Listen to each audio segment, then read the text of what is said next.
Advances in technology have made possible things that we long thought impossible. But it also turned our home into a polluted wasteland. Every inch of our planet has been turned into a machine to profit the wealthy. Our seas are choked with poison. The ground covered in toxic waste. Earth is doomed. And so the rich of the world seek to escape.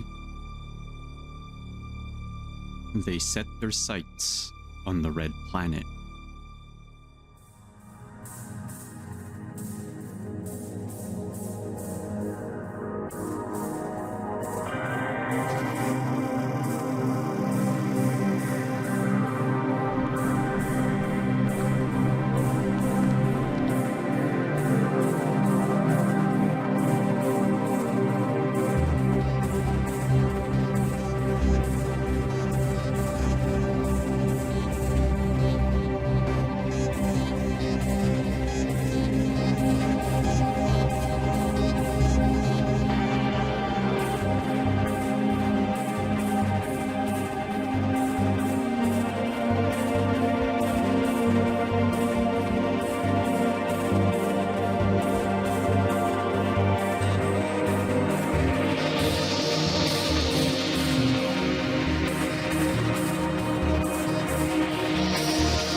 The Martian Wars ended 3 years ago.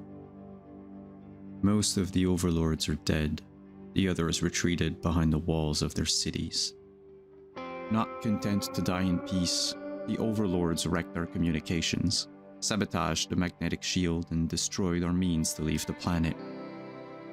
People are trying to adjust to the new reality. Earth has abandoned us. Mars is slowly decaying around us. We once again stand alone on a dying world. All we have is each other.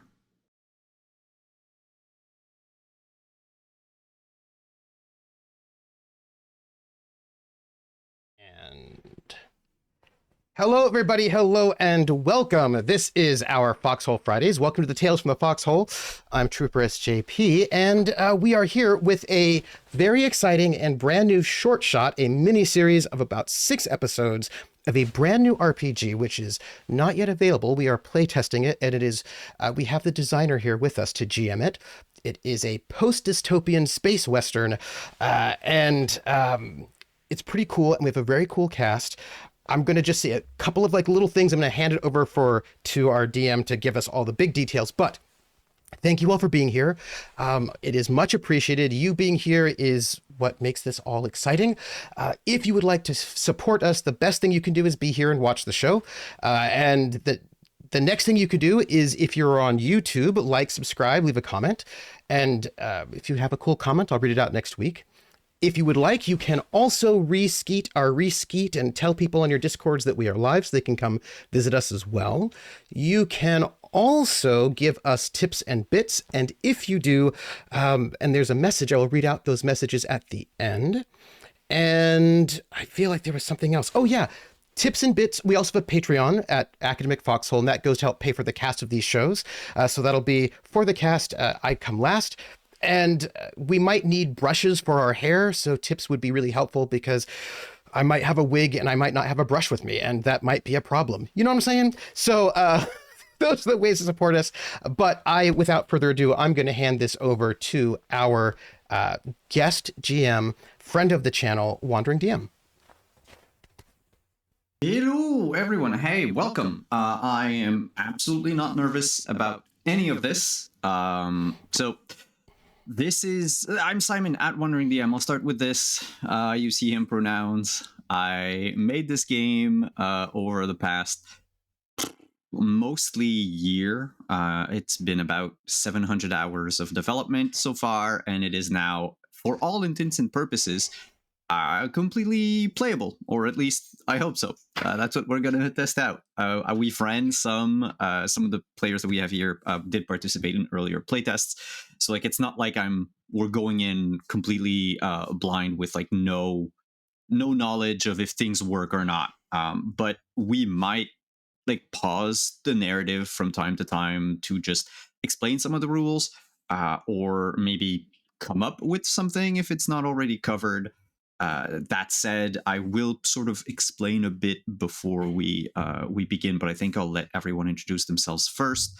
But I'll explain, a bit of what the setting is, the general rules, give a refresher to my players, and then we'll delve into what is essentially life on Mars following a devastating civil war. So I have with me 4 guinea pigs players willing to brave the Red Planet and to see if they have a good time. I'm hoping they're going to have a good time despite everything that will happen. During our session 0, there was a lot of, I saw face palming about how horrible things were on the planet. There is some social commentary in this game. Let's just leave it at that. But you'll find out soon enough. So, without further ado, let's introduce our wonderful cast. Tell us who you are and who you are playing, without necessarily describing what you look. Mind you, we all know what some of you look like because you're already cosplaying. But if you want to just tell us who you are, who you're playing a little bit, and then we'll delve deeper into your characters as we start this session. So I'll throw the mic up and I'll let anyone grab it first. I hate dead air, so I'm gonna jump on. I can't, if there's like 2 seconds, I just have to start talking. So hello, my name is Beezelda, they, them pronouns. I am joining you all playing Jasper Haywood. They, them, conceptually a rancher, realistically just another survivor. Jasper is tall, burly, slow moving, but like really, really good with animals. Doesn't ever make brash or like quick decisions. It's always slow and considered. But I'm sure that's going to be fine with this team. Everybody here seems so level-headed. Cool. Speaking of level-headed, I am playing the doctor, the town's doctor, Kip Hollywood. So Doc Hollywood, if you were, and he is a doctor. There are other things about him that have to deal with the setting that we as a group of players have chosen in group character creation. And I think you'll just find out about those things later. But I will say, I have a very nice even tan. And I've got great teeth. I look awesome. And you're not quite certain how old I am. Maybe I've had work done. You don't know. Somewhere in that maybe 40s kind of era, but looking fit. And you may have seen me before.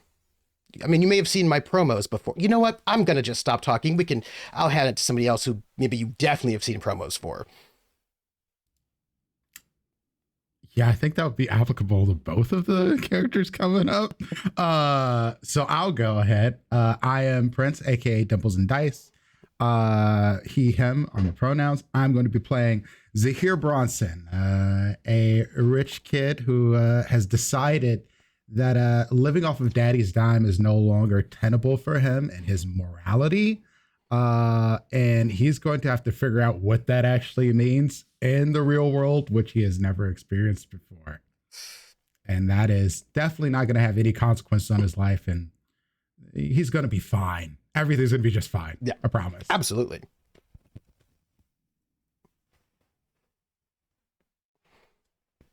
Last but not least.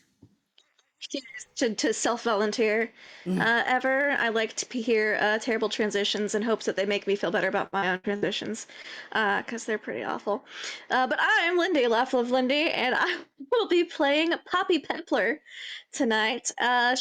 You've never seen her before, ever, anywhere. She's the most... She's definitely... yeah, you've never seen her before. Ever, anywhere, at all. Nope. Don't know me. As you say that, there's just like a truck with like your face plastered on it. Drives Billboard by. hangs. Yes. Other side is a tabloid with Zahir on the side. Like, this kid seems to be roughing it now. Yeah, because you've chosen Girls a by. very interesting place to play on Mars. To get into the setting very quickly, as you saw in the intro sequence, Earth has been polluted to all hell, and the rich of the world have decided that they should GTFO before, they die. The situation is already fraught on Earth. A lot of the governments, basically the United Nations, sort of kickstarted the project of establishing interstellar, or at least interplanetary colonies to begin with. And Mars was selected as the first place.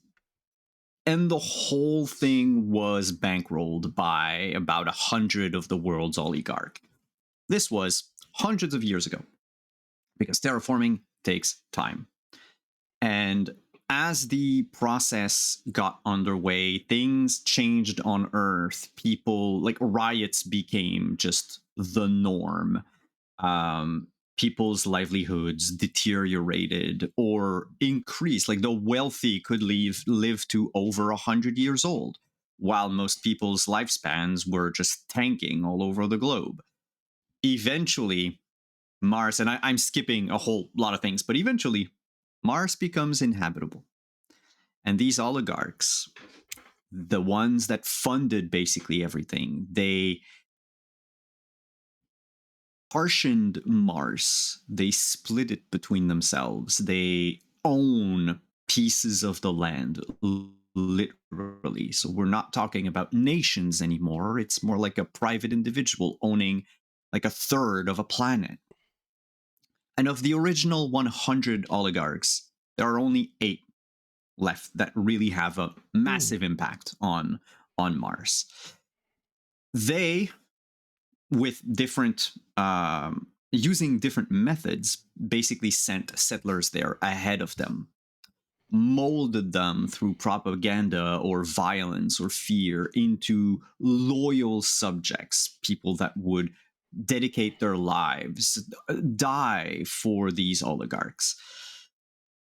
Theoretically, people were supposed to be able to go back to Earth should they not enjoy time on Mars. One of the basic model was you go there as a sort of under indentured servitude for 20 years, but if you stay there all 20 years, then you get to own X amount of acres on the planet. But living on a different planet is a traumatic experience. And the governments sort of forced the oligarchs to have let's call it a return clause. There never were any. And that created a bit of a problem for a lot of people, because while communications between Earth and Mars were a thing, communications from Mars to Earth were heavily censored, passed through propaganda, or even downright silenced in some cases. So for people on Earth, the people that were leaving were basically just, fanboys of certain oligarchs who, promised that they would be the first to terraform Mars type of thing. So who cares if they live in misery and all that? They brought it upon themselves. They were already brainwashed before they left, which was not the case. A lot of people driven by desperation sought to leave to try to start a new life, or perhaps strike it rich in a land that was essentially the new frontier. Without the means to come back, the governments of the world turned on these oligarchs, and these 8 richest people on Earth left the planet and went to establish themselves on Mars permanently. Once they got there, they renamed themselves to overlords, because meme, and this began to rule over their little fiefdoms with an iron fist, each molded in their own image. And we're not only talking about like architectural cities bear these statues or signs or giant billboards of these overlords, but each one had like their own notion of what a utopia should be, which to everybody else means a dystopia. And they did things to people and to the land around. And I asked the players for this playtest to choose one of the 8. Now, any parallels between whatever we're going to talk about in this game and real life oligarchs is purely coincidental. These are all fictitious people, all right? So the one that you chose was a person by the name of Paul Langley, also called Mr. News. Mr. News is the person who on Earth was named the owner of the internet, because through a lot of business deals and other contracts and some such, it essentially molded what any influencer on social medias would be talking about. He could control the information, not just on like legacy media, but any new platform. And one of the things that Mr. Langley was obsessed with is the studies on the first people that were sent on Mars, which we call the monitors. It's basically just crews of scientists who were making sure the terraforming process went right. And Mr. Langley realized that in order to survive on the Red Planet, you needed to be the strongest. You needed to be the fittest, mentally, physically, everything. And his way of sending people to Mars was to test them, owning a lot of different, let's call them TV channels. He started a sort, or he resuscitated the now dead fad of reality TV shows and competitive TV shows. We're not talking Prices Right. We're talking like more like Survivor and all that, or the Beast games, and used the winners of these games to send them to Mars. So you would win a competition, you would be shipped to Mars, where you could live your sort of well-earned retirement, or whatever it was, right? The games proved to be gruesome and to some extent almost borderline illegal. It wasn't until Langley got to Mars that he really stepped it up a notch and made the games, forced people to compete 24/7 against their neighbors in this sort of eternal big brother-like society where your wealth, your standing, your security is all based on how are you going to fare in XYZ game. Now, Langley owns a sizable part of Mars, a part located around an area known as Lockyer's Hell. It contains the Hammer Plains around the South Pole, and it goes all the way up to the Northern Oceans. We'll show a map of Mars later during the game anyway, but basically, person has like a huge tracts of land. And so a lot of people who became either disillusioned or lost in those games left the mega city of Meridian. Woof, almost forgot it for half a second. The mega city of Meridian, where Langley ruled, and all of the sort of little suburbs around, and they just mass exodus off into the country. And there's this one group of people who years ago decided to go as far as they could, all the way to the edge of the Promethean Expanse, which is this sort of wild area of Mars that is not much is known about it because I haven't done much with it yet. But it's not a cool place. It's like the Mad Max of the planet type of thing. And so at the edge of Langley's territory, which is called the Land of No, TM, because he trademarked his land, of course. At the edge of the Land of No, this little community known as Dead Valley. Dead for two reasons. One, Marnet, the Martian internet, doesn't reach there. You are disconnected from all of those silly TV shows to... I feel like silly is not harsh enough of a qualifier for it. But anyway, you're disconnected from all of this. You touch grass. We'll talk about that in a second. You touch grass and you just live with other people far away from Meridian. It's also called Dead Valley because, well, you're so far away from the center, like the major population centers, people forget about you. You might as well be dead to them. And so that's Dead Valley. Now, let's rewind the clock back a little. Because after the overlords decided to rule Mars with an iron grip, the governments of Earth seized all of their assets, seized their wealths, branded them criminals, and issued arrest orders if they were ever to come back to Earth. They wouldn't be expatriated from Mars, but if they ever set foot on Earth again, they would be tried at like an international criminal court. So the 8 big oligarchs, the overlords, stayed on Mars. And then they realized that Mars is a small world. And that it's kind of limited in resources, even though they have access to a certain technology. So they started warring among themselves. And warring a little bit with Earth.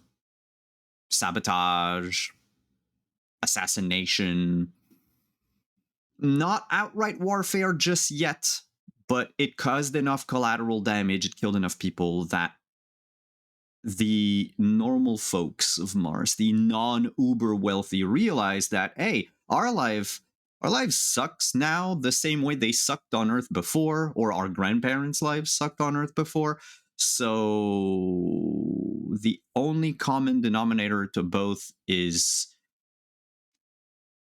the overlords, the oligarchs. So people rose up, did what they should have done years ago, and got rid of the rich. The Martian Wars, as they are now called, lasted for a few years, a total of 16 years.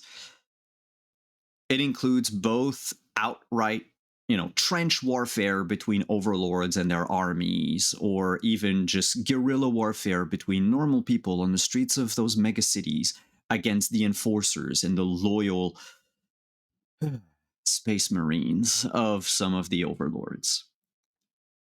In some cases, conflict was brutal, bloody, and costly. In some cases, things took a bit longer. The revolution was less swift.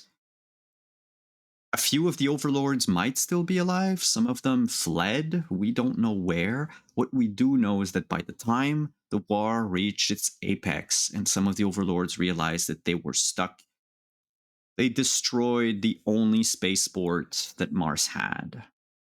They used the giant space laser that was used to initiate the terraforming process and destroyed entire cities with it.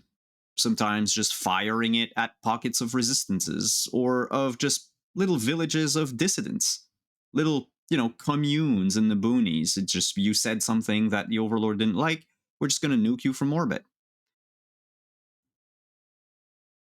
Now that's all done. But the damage the overlords did on Mars might be irreparable. We don't know. Right now, what we do know is that we have us.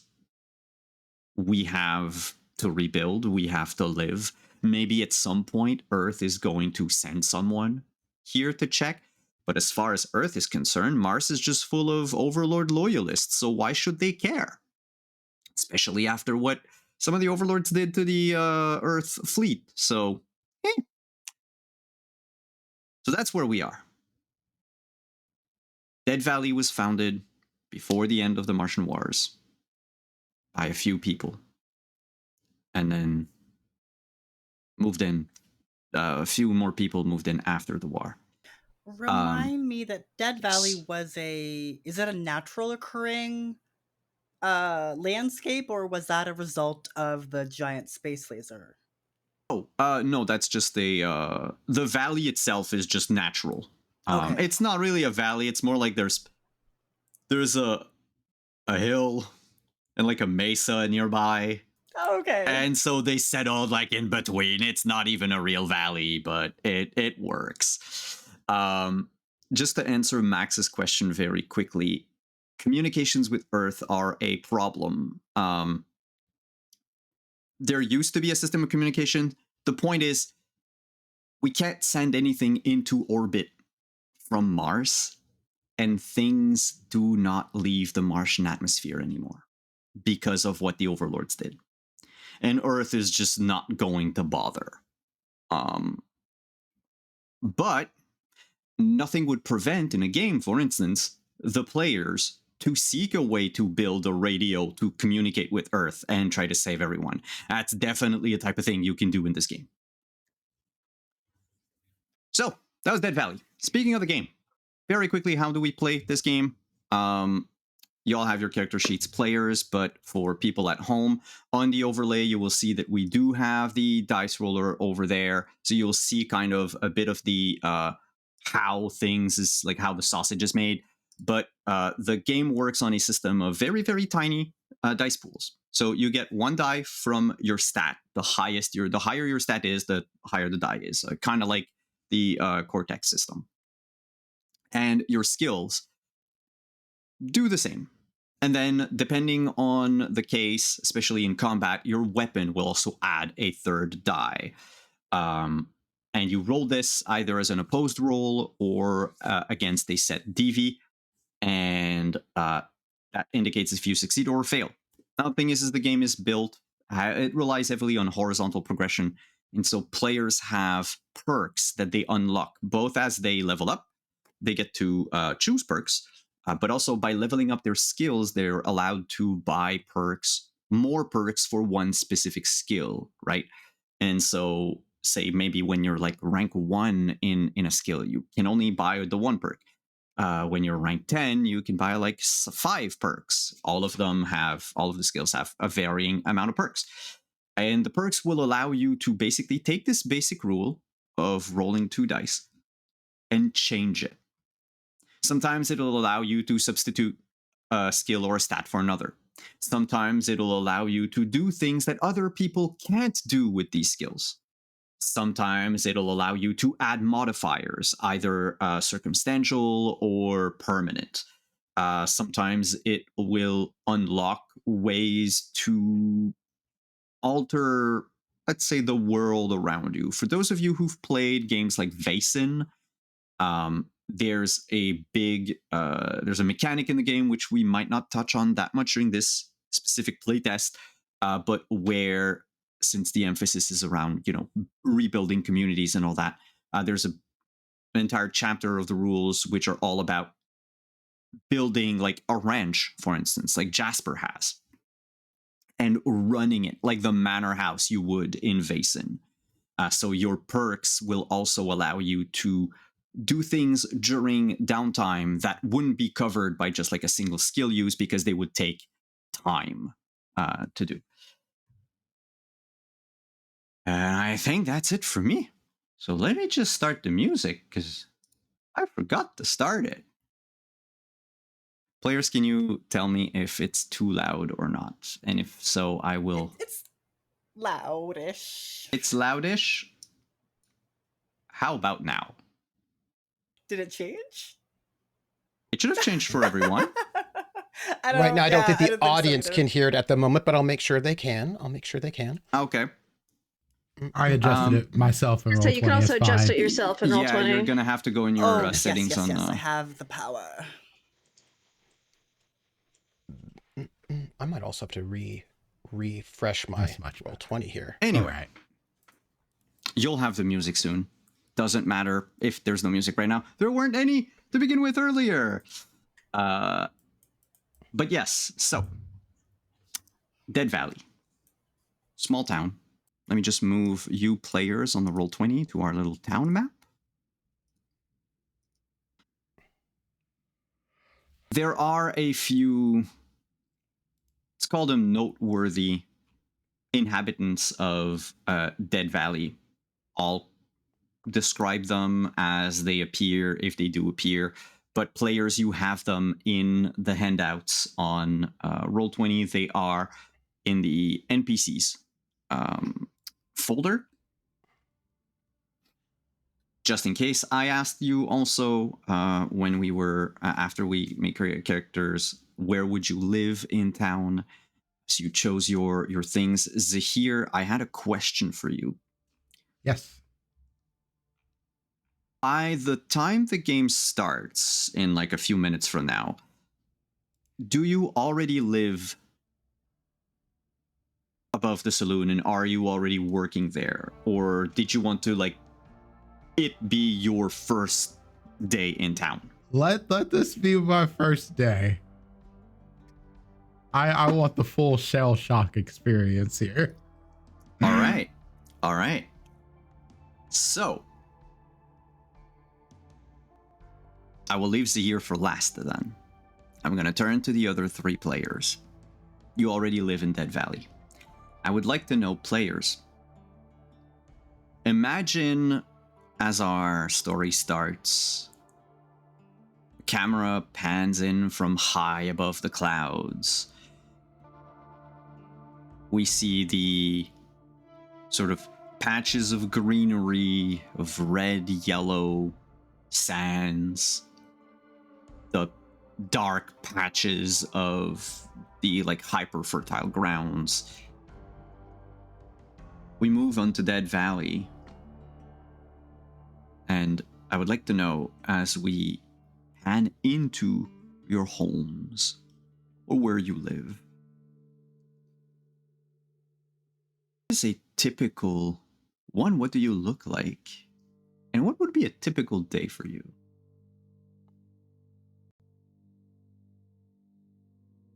I'll start with Jasper. What kind of... Okay, so like, I do have a ranch. Yep. What are the space cattle? Ha! Do you want to have big? Like, do you want to be a big cattle ranch, or Let's or go would you? big cattle or- ranch. It feels Okay. more like harder to manage, and that feels fun. All right then. So the where is it? The animal that is the cattle that's the most common is, I remember telling you about it, and now I just need to find the name again, but it's the Did I write it weird down? the Zubron. Yeah. Or sorry if I've butchered that word. There are a bunch of accents on consonants which I'm not used to. I think it's pronounced, yeah, Zubron. Nice. It's on Earth, by the way. It's a hybrid of like cattle and Wisent. Cool. But it's basically the most common type of cattle that was brought to Mars. Okay. So I think an average day for Jasper is waking up with the sun, eating a breakfast of like oats, dry oats, and like dry bread. Maybe, and then yeah, starting like the farm duties, cleaning up the gross stuff, milking half of the cattle. The other cattle, I guess, are not the ones that you milk. I don't know. I really chose this profession with like the least amount of knowledge on all of this, but that's what makes this so much more fun because we're doing it in Mars, so the rules might not be the same. And after that, there would be some like maintenance work. There is a tractor that has been in repair for probably 3 years now. But if I ever get that going, like, we could have better agriculture. And it's just like a lot of work. Jasper is forever in overalls, sometimes with a shirt, sometimes just chest out. I'm trying to think of like a Stetson hat, not a straw hat like this one. The straw hat is when we're doing like the messy stuff, like mechanic work, or just, I don't know, hanging out with the Zubron. But Jasper's a hard worker, doesn't take enough breaks, and like is the kind of person that food is just sustenance. There's very little joys that they take in the world. Maybe like the sunrise is one of the few ones. And the sun is kind of far away in this case. Yeah. By the way, your tractor, your neighbors don't even have that. It's like, I mean, yours barely works, right? But half of their field theirs is not a ranch, but like an actual farm. Mm-hmm. And half of their field is like in constant fallow. Because they would need either farmhands, or a lot of them, or some machinery. And you've been asked more than once by the neighbors, like, when's the tractor gonna be ready? Can we rent it? Can we Working borrow on it? Same answer I give you every day. I'm still working on the tractor. And in fact, it's a thing that there's a man in town named Fabian Cortez, who's on the map. He lives at number 7, the scrapyard. And he's supposed to help you repair the thing, but there's always a shortage of parts. It's never, and it doesn't seem to be like, he doesn't say it out of malice or anything. It's just The way it is.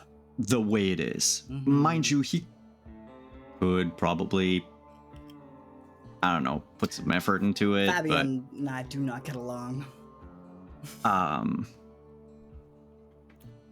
So, you know, it'll be repaired at some point. Only I got that rotor belt working. It's, yeah, unless you find like another tractor and you cannibalize it, or like a truck or something. But the thing with Dead Valley is it's pretty remote. You don't see a whole lot of traffic. What few traffic you do see often is on foot or on like banged up old worker mules, which is a type of vehicle, but essentially just doesn't have it's not like industrial enough to have the parts that you would need. Okay. Like the worker mules are like scavenged together vehicles? Yeah, they're basically what if you were to take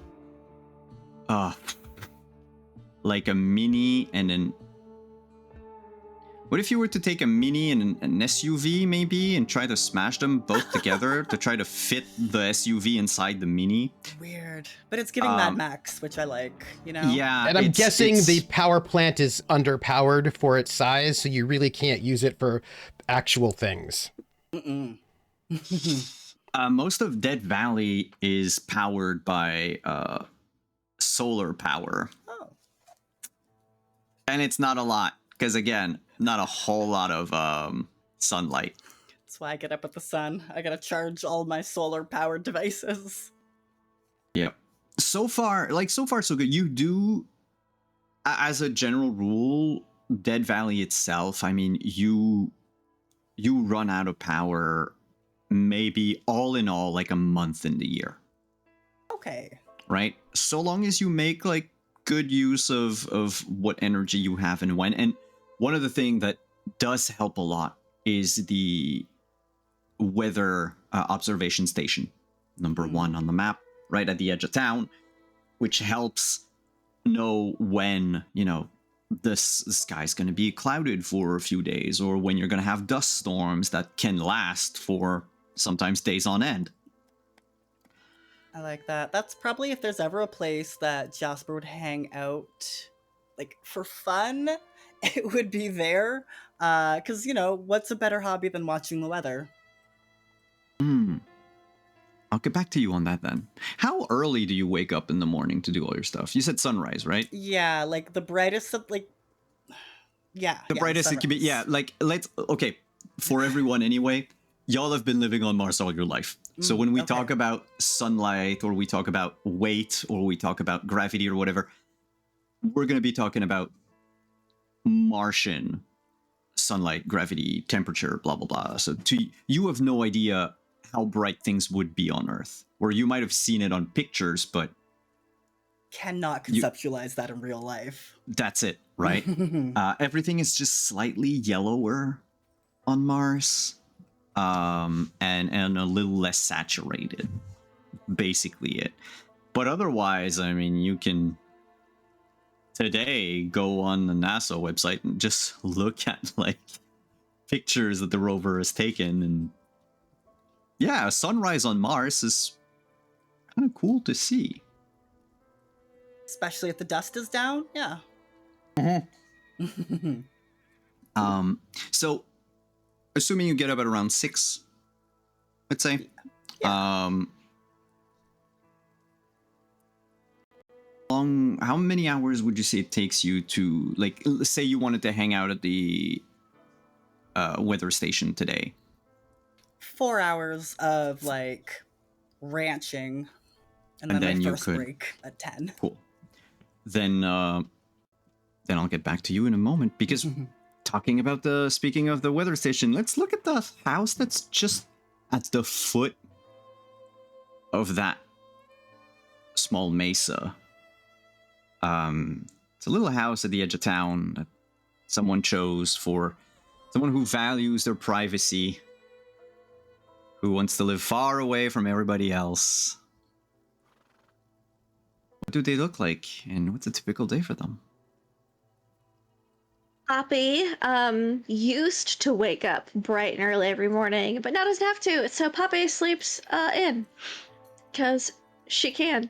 So sleeping in, and then wakes up and then puts on. She has some makeup, a little makeup.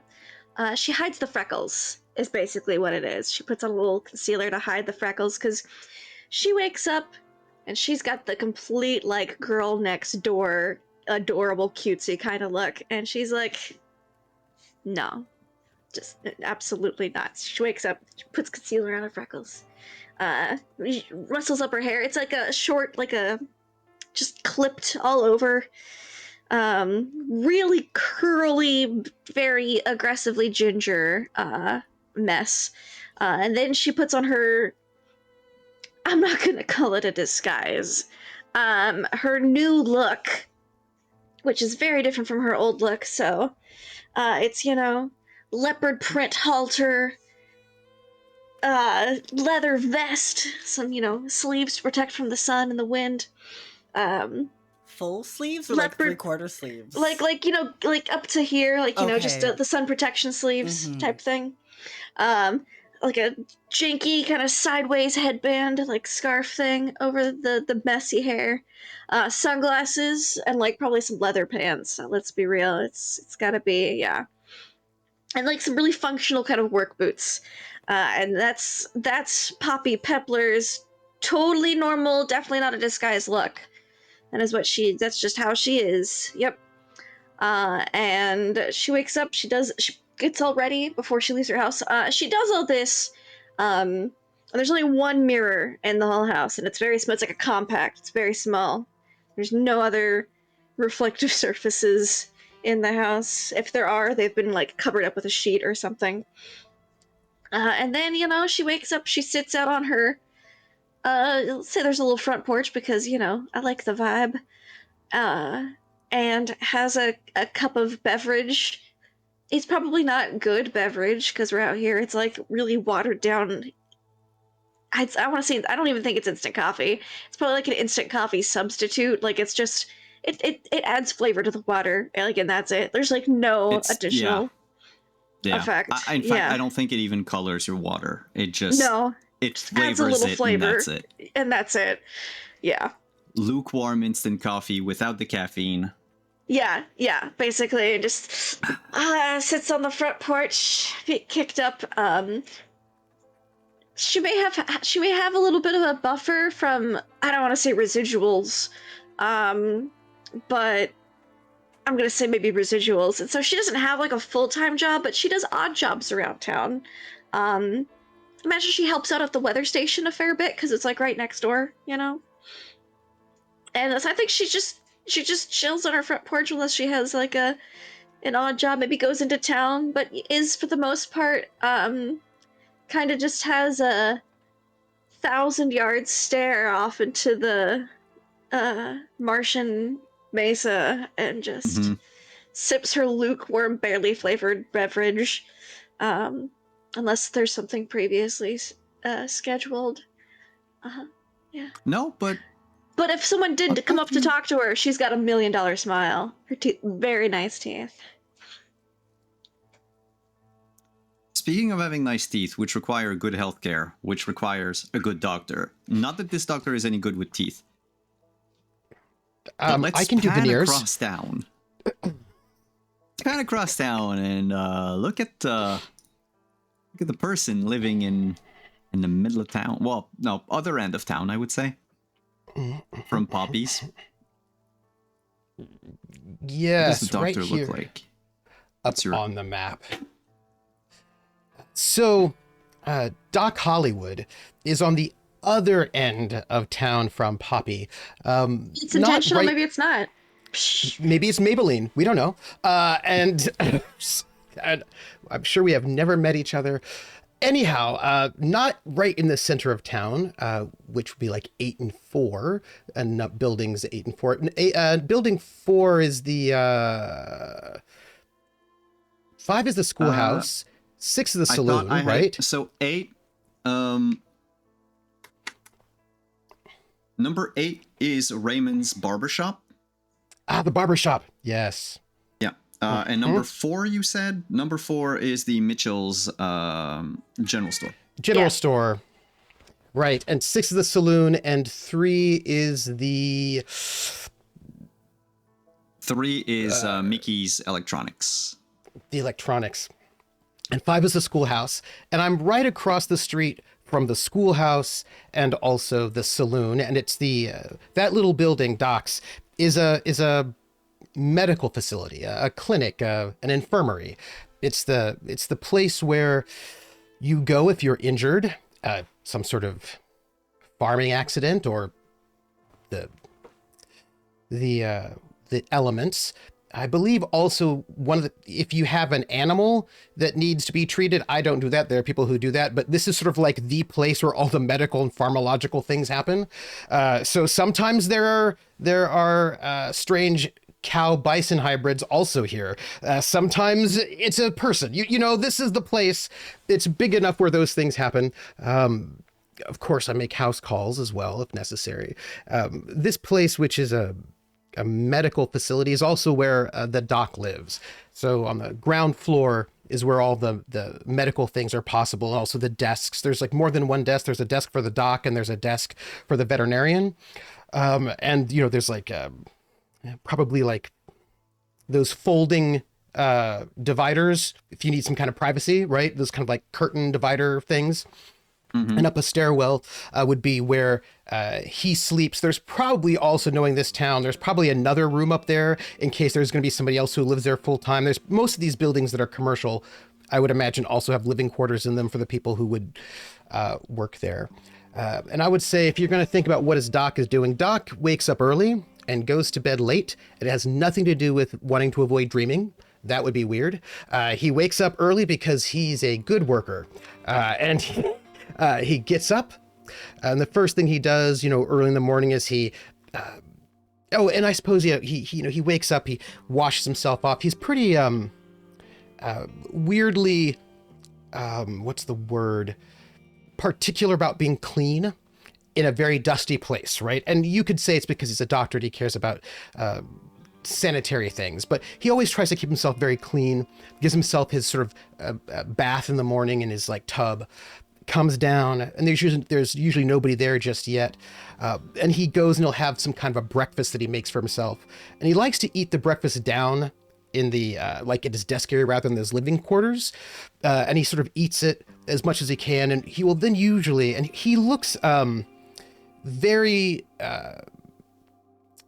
have you ever seen those plastic surgeons who are on reality TV who all look really great because they are reality surgeons on TV? He looks like that, but we're no longer on TV.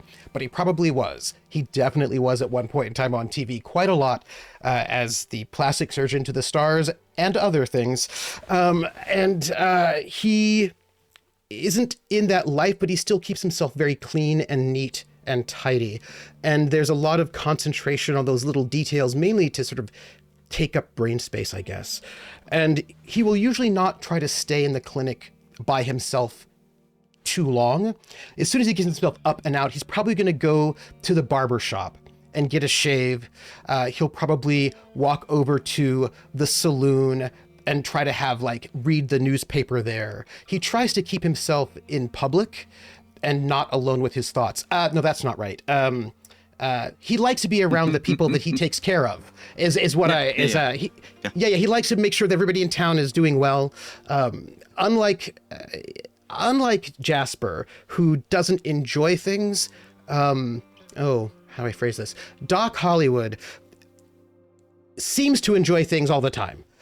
He goes and he drinks a nice thing. He'll spend a little bit of extra money to have the nicer, with a bit more color to it, beverage. He'll have a sort of a nicer breakfast. Whether he actually enjoys them is another thing altogether, but he looks like he enjoys those things. It looks like those things matter to him, that nice things and enjoyment matters. That's what it looks like, certainly, because he is always sort of set up in a way that sort of reads, this is a person who enjoys the finer things in life. But he's rarely alone for any length of time. And if there's nobody in the clinic, he will go somewhere where there are people, perhaps the saloon. Yeah. Let's talk about that in a second. Oh, but I will say he almost never sees Poppy, which is weird. They almost never see each other. Maybe they don't even know each other, I guess. And yet Dead Valley is such a small town. Yeah, but it's really about to small. get a little bit bigger. I just don't get into town much. That's what it is. I just even though you're sit on just my front porch a lot. You're just right over there. You know, it's weird how that happens. Yeah.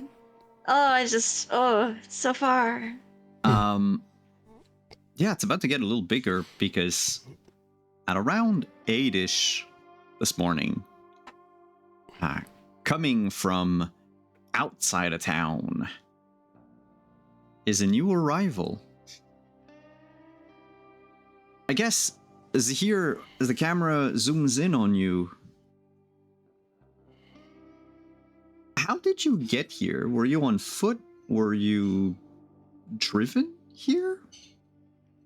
Were you dropped off nearby? It's How kind far of in the are middle we? of nowhere. Yeah, like, is this like a decent amount of distance for like we don't get travelers without a purpose, I imagine.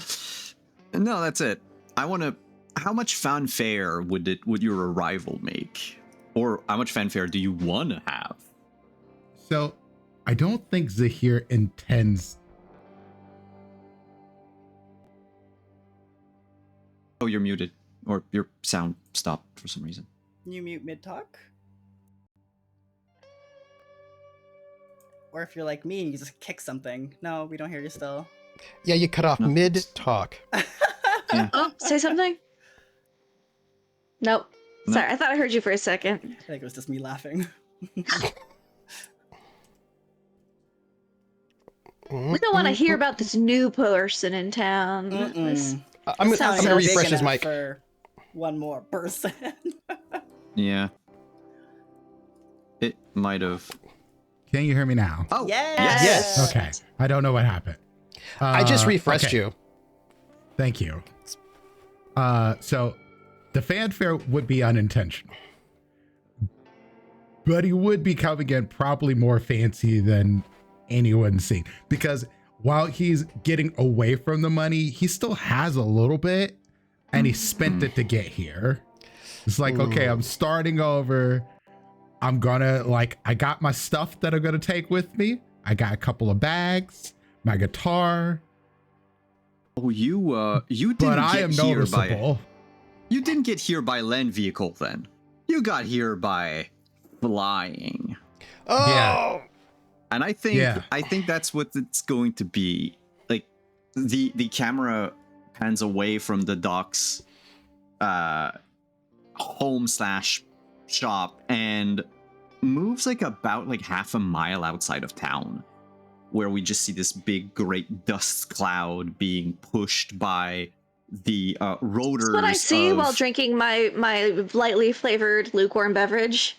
Your bean tea? Just someone, my bean tea. Oh yeah. Just so like yeah. an air vehicle landing outside of town. Great, love Because that. it's at 8 a.m., I'm just going to warn Kip and Jasper that the two of you would be somewhere else at the moment. But the dust cloud, weather I mean- station and but I'll get back to you all. Yeah. We're doing this weird time thing. But yeah, basically it's one of the. Because I didn't know what side of town he was landing on, and I fancy, just but- thought it'd be hilarious if I'm out here on the outskirts. Yeah. You can see it in the distance. Like there's this little like glinting thing. That then like hovers, creates a cloud. yeah. It does. It's I the type hit of thing the that deck. Mickey would have loved to see. Also, I just hide behind the railings of my front porch for a minute, watching it. It's a you would For no know reason. being an urbanite Zahir, you would know that this is not the most elegant vehicle, but you wouldn't. It's the type of like private helicopter, but not the type that you would use in town. It's like a bit more like rough. It's like a repurposed military, like Black Hawk almost. There was plenty of room inside though. You were the only passenger. And as it sort of lands just long enough for you to grab your stuff and get out, and flies away, now sort of covered in dust, what does Zahir look like? Zahir is young. He's maybe like 20, 22, 23.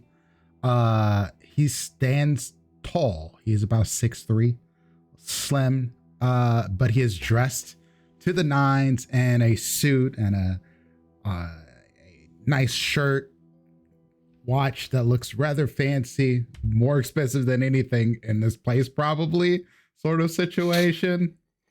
He's got a couple of bags and he has a very nice acoustic guitar strapped around his back. He kind of looks like an older version of the kid from Sinners. I forget what his name, but you've seen him. He looks like an older and taller version. He has a little hat on his head, and he takes a breath looking at this place. This one right here gonna be interesting. Real interesting, I say. I just want to imagine a tumbleweed going by. I can't imagine we actually have tumbleweeds, but if we did, one would happen right about now. Tumbleweeds. I mean, Nice. for all intents and purposes, the place looks like northwestern Arizona. Post 1880s Northwestern Arizona when we had tumbleweeds. The tumbleweed Yeah. was my neighbor's crop that failed. Oh, awkward for them. So the terraforming process worked like up to like 90% because of what the overlords did near the end. And so that's why instead of being like a lush verdant world with like jungles and forests everywhere and everything, this entire planet is closer to Peru, Mongolia, Western United States. It's very arid. There are still places with nice forests Yeah, and I've all been that, to but Peru, they're like and on I've the seen the northern hemisphere. differences. Yeah. Right. I'm like, wow. Yeah. Also, because of low gravity, all the trees and the plants are taller than on Earth. By the way, so weird and like gangly, but like it's normal gangly. it's normal gangly, but like, yeah, like earth things trees. I think are- you mean earth trees are really short and stubby, right? Yeah. Mm-hmm. Yeah, so like dense. stocky. on Earth. Wow. They keep talking about their redwoods, and all the redwoods are like super tall and everything. And this is just in Orem, for instance, there are entire forests of trees that are taller than redwoods. That's so cool. I think Zahir would look down at his suit for a second and kind of take a look at the town and be like, okay, maybe this wasn't the best of wardrobe choices, but we're here now. Could I Definitely here ask, now. when Zahir kind of like looks down at the town, like you have probably like a really good, I don't know, just like a view of at least a bunch of the different establishments. What is the state of our buildings? Like, Great do we question. keep things maintained? Are they like, am I So- picturing like old Western like saloon vibes? Yes, Old West Saloon vibes, but most of the places are built out of two things: steel, or a thing that Martians have called starcrete. Or is it regolith? Give me 2 seconds. It's made out of the Martian soil anyway, but it's there are two versions of it, and one of them is more expensive than the other. And I get the feeling that y'all don't have. We the have the money less for the more expensive one. Just Regolith. The yes, more it's expensive. regolite. So the name of the soil is regolith in IRL, right? But regolite TM is basically this sort of cheap, easy to produce sort of concrete that is stronger than regular concrete on Earth.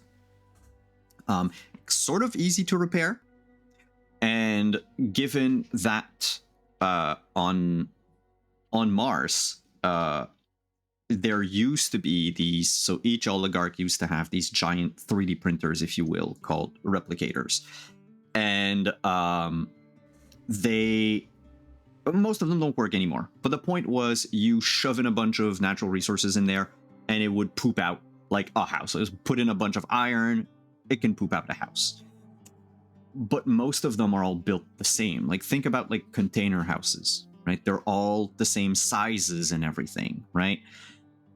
So it's easy to produce square buildings like you would see in the Old West, right? Sort of squarish building with maybe like the front wall being taller so you can like paint a sign on it or something. Whereas with the regolite, you can do like more like curves and all that, and you can like customize it a bit. Except y'all don't have a whole lot of money. Most of what was used to build Dead Valley is repurposed from either other houses elsewhere, or question mark, because this is probably a question that Jasper also has, and maybe all of you. What came first in Dead Valley? Was it the buildings or the people or the... Because some of the buildings here do look like they've been standing for a while. Oh, that's a good question. So, yeah, now I'm just putting that in your mind. But Zahir, this is a shithole. But it's the type of shithole where, you know, legends are made. No one knows me here, so everyone can get to know me. Oh, yeah. And I can not be who I've been forced to be most of my life. You smell the cow shit on the cold wind as you I've walk never closer to smelled town. cow shit before. Oh, This is new. Well, something smells weird, like someone pooped themselves. Yeah, this is what is that? So, Lord, oof. coming from the assuming that the town, right, the map that you see on screen, north is up.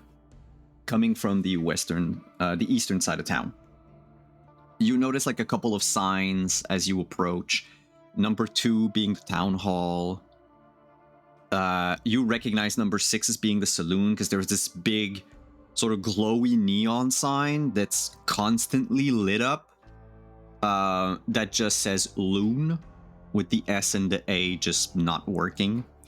There seems to be like a school somewhere. You notice like the little spiraling pillar of blue, white, and red of like a barber shop down Main Street. There seems to be like, farther away on the other outskirt of town, like this, let's call it a new development of like a residential area. Not a whole lot of places here. Once he gets close enough and he doesn't look like a bounty hunter, I will emerge from behind my railings. Yeah. I guess I don't look here anything you would like know. a bounty hunter. Yeah. I just, you were in the distance, so you had to approach, and I go, oh, okay. I got and then, 2 fancy bags and a expensive guitar on my back. If anything, Antonio Banderas taught me to be wary of not sharply dressed people with guitar cases. It's true. You're not It's true. wrong.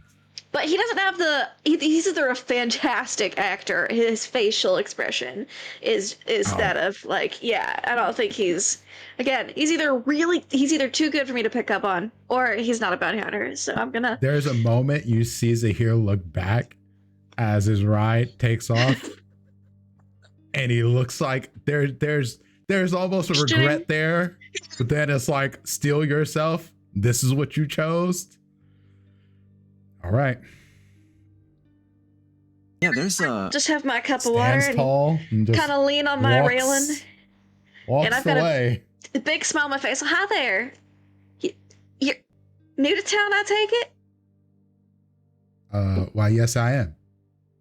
I see.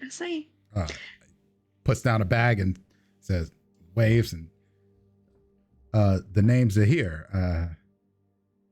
I'm looking for the saloon. My Uncle Jonas told me that was the place to go if I needed somewhere to stay. Saloon. Well, you can call me Poppy. It's nice to meet you. Oh, hello, Poppy. I'm sorry. Oh no, it's all fine. I could show you where the saloon is. That'd be wonderful. Yeah. I mean, it's not that easy to get lost around town, but... And she just kind of gives you a look, like the look up and down, go, better safe than sorry. Need help carrying your bags? And then she'll... Oh, no. I'm fine. I couldn't put that on you. Oh, it's nothing really. I mostly do odd jobs around town anyway. Come on this way. I follow. So, Where, Poppy, This are is you the bringing? weather station. This is I'm giving him like the little tour, so that way he knows all of the other places he could be besides my house. The 5 other locations. Yeah. Yeah, and then I'll take him to the saloon since he said that's where he wanted to go. And it's been a few days since I've been in town. It'd probably do me good to check to see if anyone needs any help with anything. Odd jobs. Well, speaking of weather station and middle of town, let's wind the clock back a bit to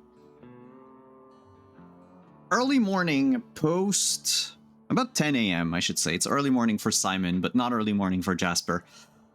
One question: is the saloon even open at 8 a.m.? I'll remind you that Peaches is a robot. That's fair. Okay, that's good. Good to know. Thank you. Thank you. I don't really think that y'all lock the door to the saloon at night because Peaches doesn't sleep. Yeah, that's fair. We probably watched sometimes you need a good 4 a.m. drink. Yeah, cool. There's also the lot of you who've lived in town for a bit, you would also know that Peaches. Where are you, Peaches? Malfunctions all the time and is a bad bartender? No, it's Peaches is not equipped with a destruction system, a destroy. So basically it's unable to harm anyone. So if someone wanted to steal, they would just get like a strongly worded letter. Like that's it. Peaches, by the way, looks like an old-timey register put on top of a jukebox. That's kind of the... Cool. It's in one piece, right? It's not like someone duct tape it. Okay. But, like, the look, if you want to... Silhouette. The silhouette is like, not very humanoid. Just like a... Yeah. It's got arms, of course. Yeah. I guess that means that one of us in town has got to go. If there's like a stranger who shows up, one of us would have to go in and be like, okay, we're gonna have to actually deal the actual business of like getting. There's like opening hours, and you have to someone has to lock the door. Yeah, and somebody has to do that work because. But yeah, well, Peaches is great. There is one like lawbringer in town, right? Which is Everin, Rachel's partner, who's not afraid to kick potential troublemakers out on their asses. Okay. And or out of town. But normally, yeah, if it's 4 a.m. and you want to drink, you can just go in and Peaches will talk your ear off while you're there because that's what it's programmed for. We just really do need an actual bartender at some point who can take care of also the saloon. Like all of that. And you might get one, but first, 10 a.m., Jasper. You finished your work on the wrench and have made your way past Poppy's house, past the docks, to the weather station. You climbed up the little steep incline that brought you to this very squat-looking building. You would expect there to be like a big antenna at the top and have something that looks almost like an observatory on Earth. This is more a sort of a lunchbox that someone shoved like a bunch of different antennas on it. It looks like a porcupine almost. I love it. Okay. And inside is both the home of Rahul and also the like where he spends most of his time. Rahul Sharma. Again, if you want to see what the NPCs look like, they're all in your handouts. But this morning you find him halfway inside the guts of the machines, the computers there, the giant servers. They take up a sizable part of the main sort of console room of the station. All of the monitors are offline at the moment, and he's just swearing his ass out as he like pulls things from inside. He's like, I don't even know where this goes. And goes back in and tries to plug thing. You hear something short. There's a spark. Some more swearing, I'm sure. Jasper approaches very quietly and then finds some light metal or something that would be noisy to kind of tap their fingers on and then clear their throat. No. Mickey, is that you? Nope. It's just Jasper. Jasper, Rahul comes out of inside the computer. His braided. Rahul is a Sikh man with like his turban is a little crooked at the moment. His off-white turban now more often because it's always dusty.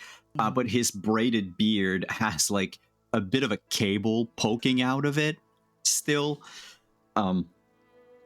He looks completely exasperated. Hey, nice to see you. You need a hand? You wouldn't happen to know how to pair this? I was hoping that Mickey would come, but I don't know where she is. Nothing's. I got a weird blip this morning, and then everything shorted out, and I look.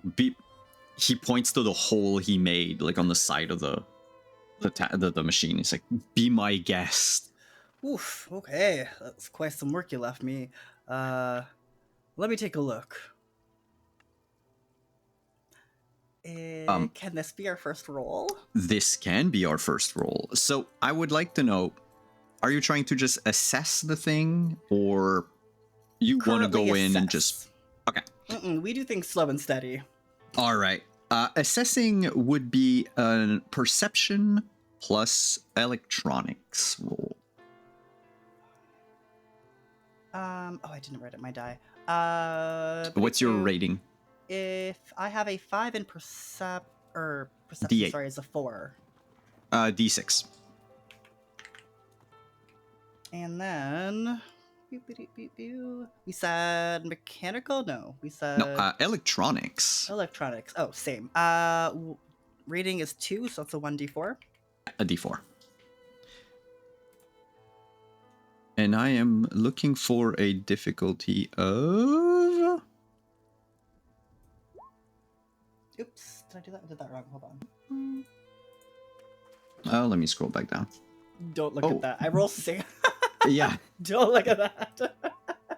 If you have it in your, if you want to put it in your macro bar, there's the button you can get. Oh yeah. In Right. in the macros. To get your macros, if you go over to the character sheets, there's a character named Roll. And if you click on him and then click on attributes and abilities, you'll see that they have a number of abilities, which you can then show in your macro bar. And they are normal, attack, melee defense, range defense, and there's a menu. So you can either have the individual roles or you can just have the menu show up if you like. Like so. But did you really roll a double 1? Yes. Yeah. Okay. First Oops. roll of the game. First roll of the game. We can only go up from here. Right. It's true. Yes. We're at our lowest already. That roll is Is there a critical Going to failure in our take- game? I was just gonna ask. So- I love a failure. some things do trigger on double numbers. More often than not, it's good things, like some of the weapon tags will only trigger, like a pummeling weapon will drop someone prone on a double 6, 7, 8, 9, 10, blah, blah, blah. Whoa. And sometimes things of poor quality will also do something on a double 1, double 2, double 3. More often than not, it's double 1, double 2s, nothing more. Cool. But in this case, you poke your head inside the console, and you could swear this machine sprung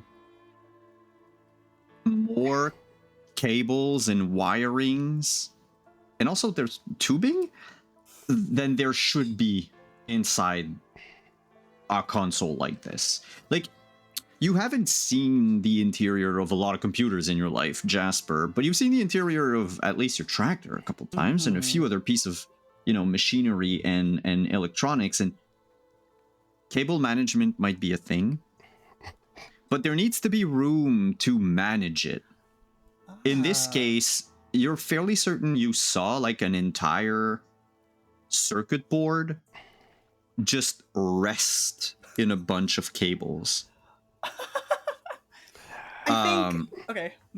Yeah, Rahul hasn't said anything the whole time. It took you about like a good like half hour to just go through and look, and even then, you have no idea what went wrong.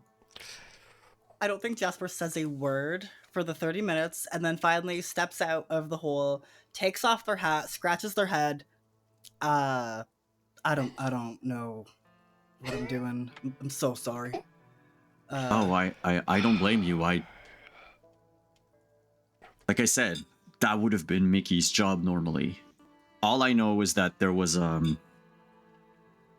blip. The blip. Yeah, look. And he turns around and grabs like a bunch of like little notes that he wrote on like scrap paper. Mm-hmm. And he shows you, he says, okay, so the blip was like, there's coordinates that he wrote down like hastily, and he's like, I think this is a dust storm coming. I think it's a big one. I'm not 100% sure. It might pass us by, no problem. It might hit us right on.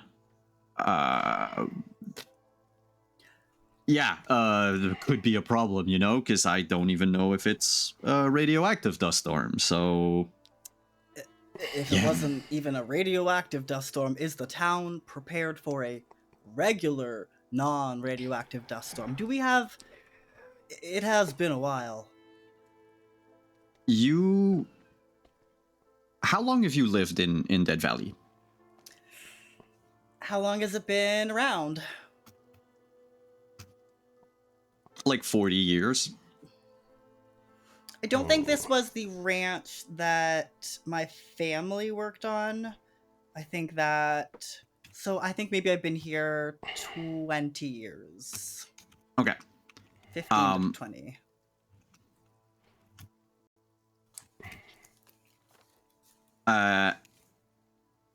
You've been through a few dust storms already. Even one like radioactive. Oh, dang. Before. The town needs, normally, for a regular dust storm, a couple of hours to prepare if you want to make sure that nothing gets damaged. Okay. It's not just like a little tiny like gust of wind with a bit of sand in it. It's enough to completely cover the town. Hinder visibility to the point where you do not see across the street. Yeah. Right? Okay. The sand will damage structures, of course, but like you, especially in your case, Jasper, you need to get your cattle indoors. There's a couple of like pieces of electronics outside. Like sometimes it's just like panels on the side of houses that handle like the electricity from the solar panels and all that. Like these need to be like sealed and everything. It's a job that requires about 2 hours if everyone does their thing, right? You take care of your own home and then you go help your neighbors and everything.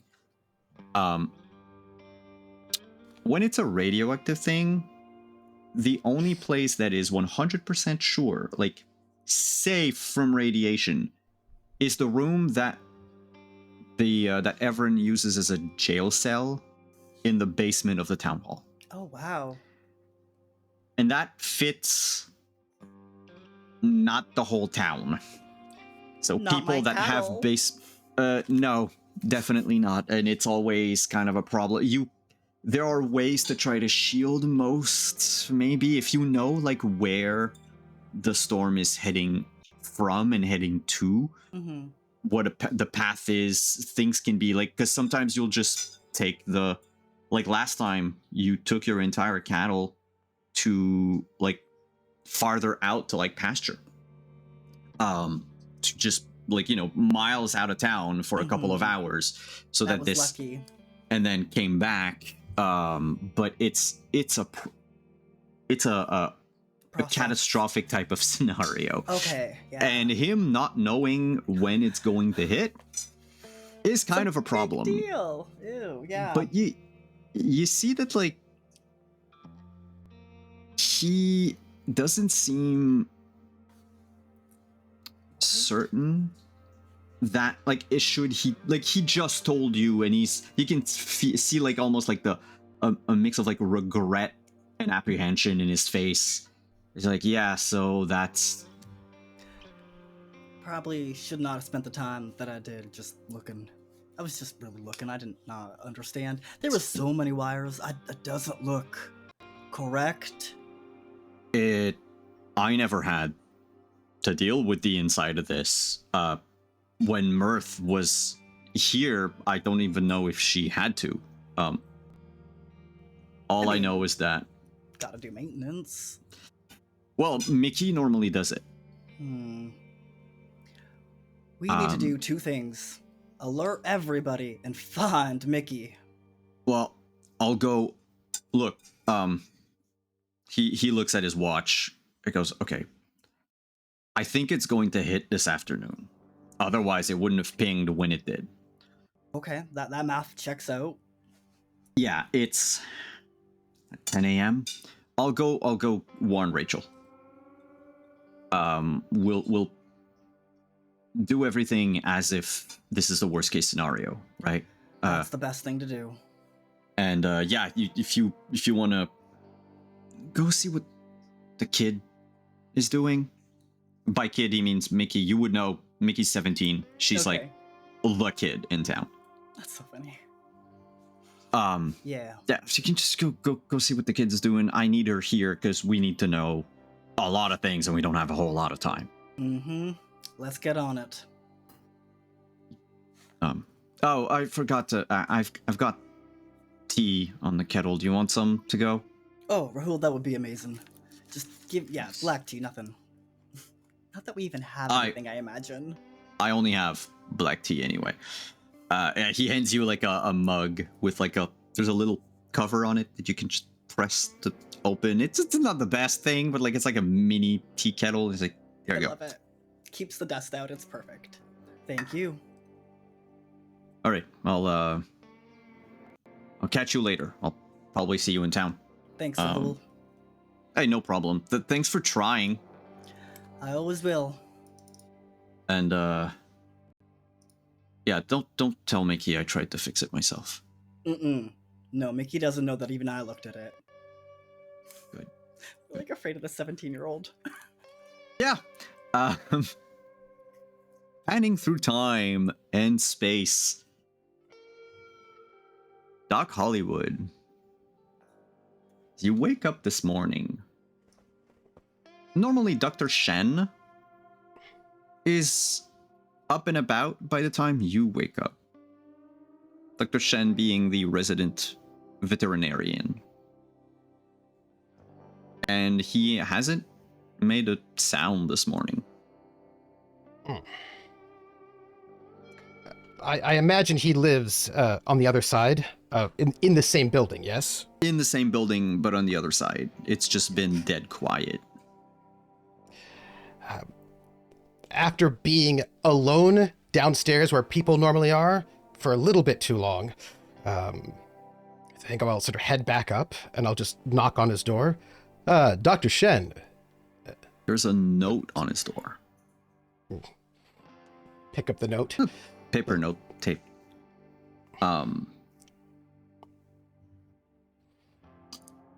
Kip. That's how the note starts. I didn't know how to say it, so I'll just be blunt. I'm moving out. My grandma, she lives in Serenum.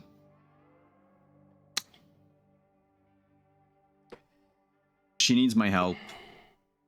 And also, I'm kind of tired of Zubron shit and Zubron problems, and I smell like Zubron, and everything tastes like Zubron. So I'm leaving for Serenum for a while. I might come back, I might not. Do whatever you want with my side of the place. Rent it if you need. Take over if you need. I'm sure you'll do great. It's not like Zubrons are hard to help. Sign. Some weird scrawl that you know is Dr. Shen's signature.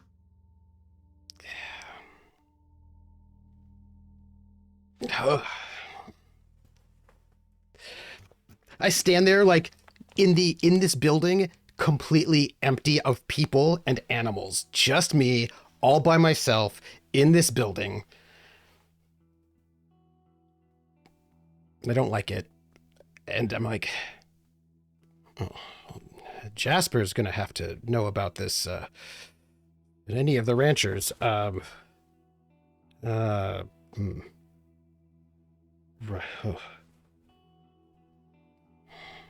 I just sort of like put my hand on his door, and I think like there's like kind of like a heaviness, and then I just sort of like straighten up, square my shoulders. I've got that kind of like, I'm a doctor, everything's fine. And I sort of like fold up the note, put it in my little medical vest, and I head back on down. I look and I imagine that I actually had like a plate of breakfast for Dr. Shen that was there on his desk, but sort of cold. And I think,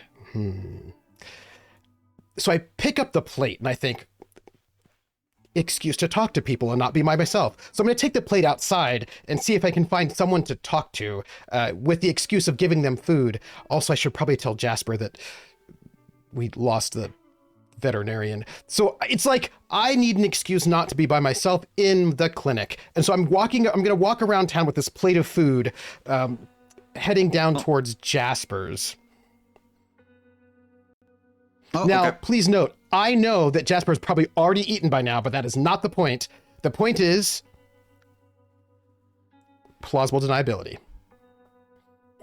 Uh-huh. I put a cover on it, dust, you know. By the time you come out of your house, you would notice Zahir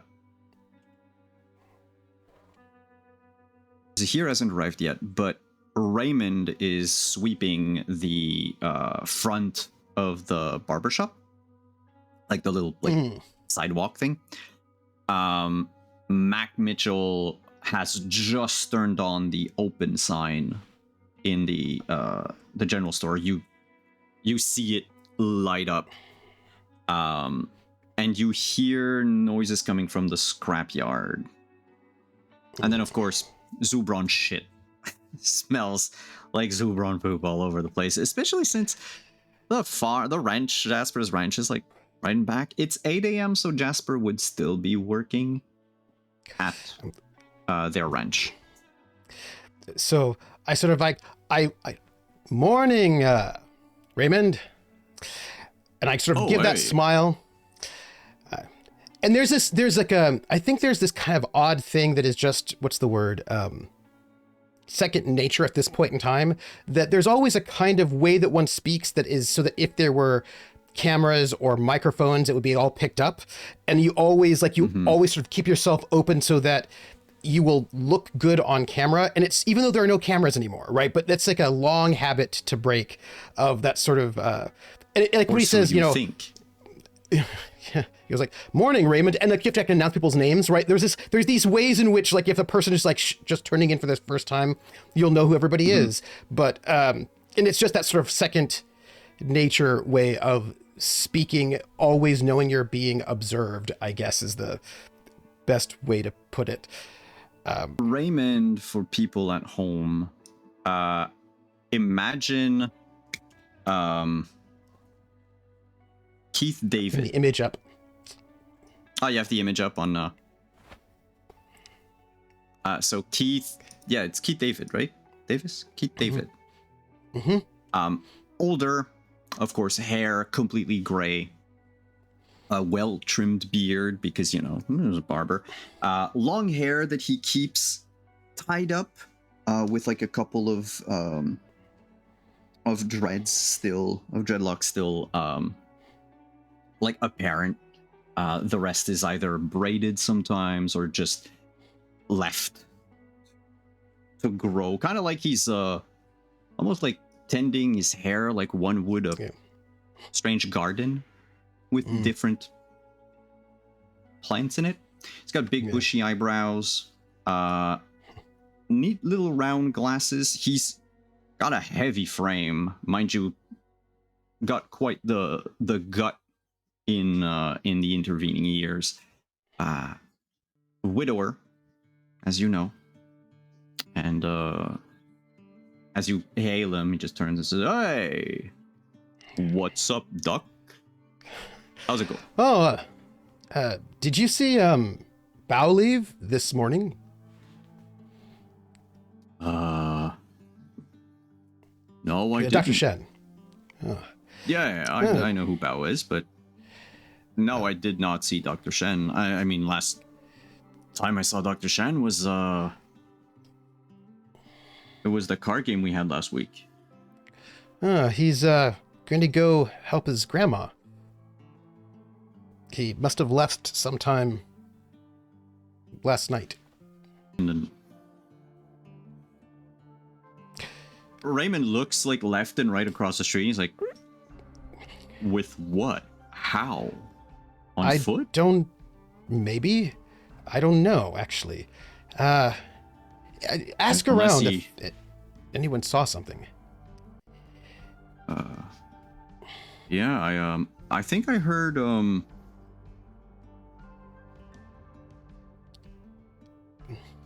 Fabian talk about something last night. It was one of those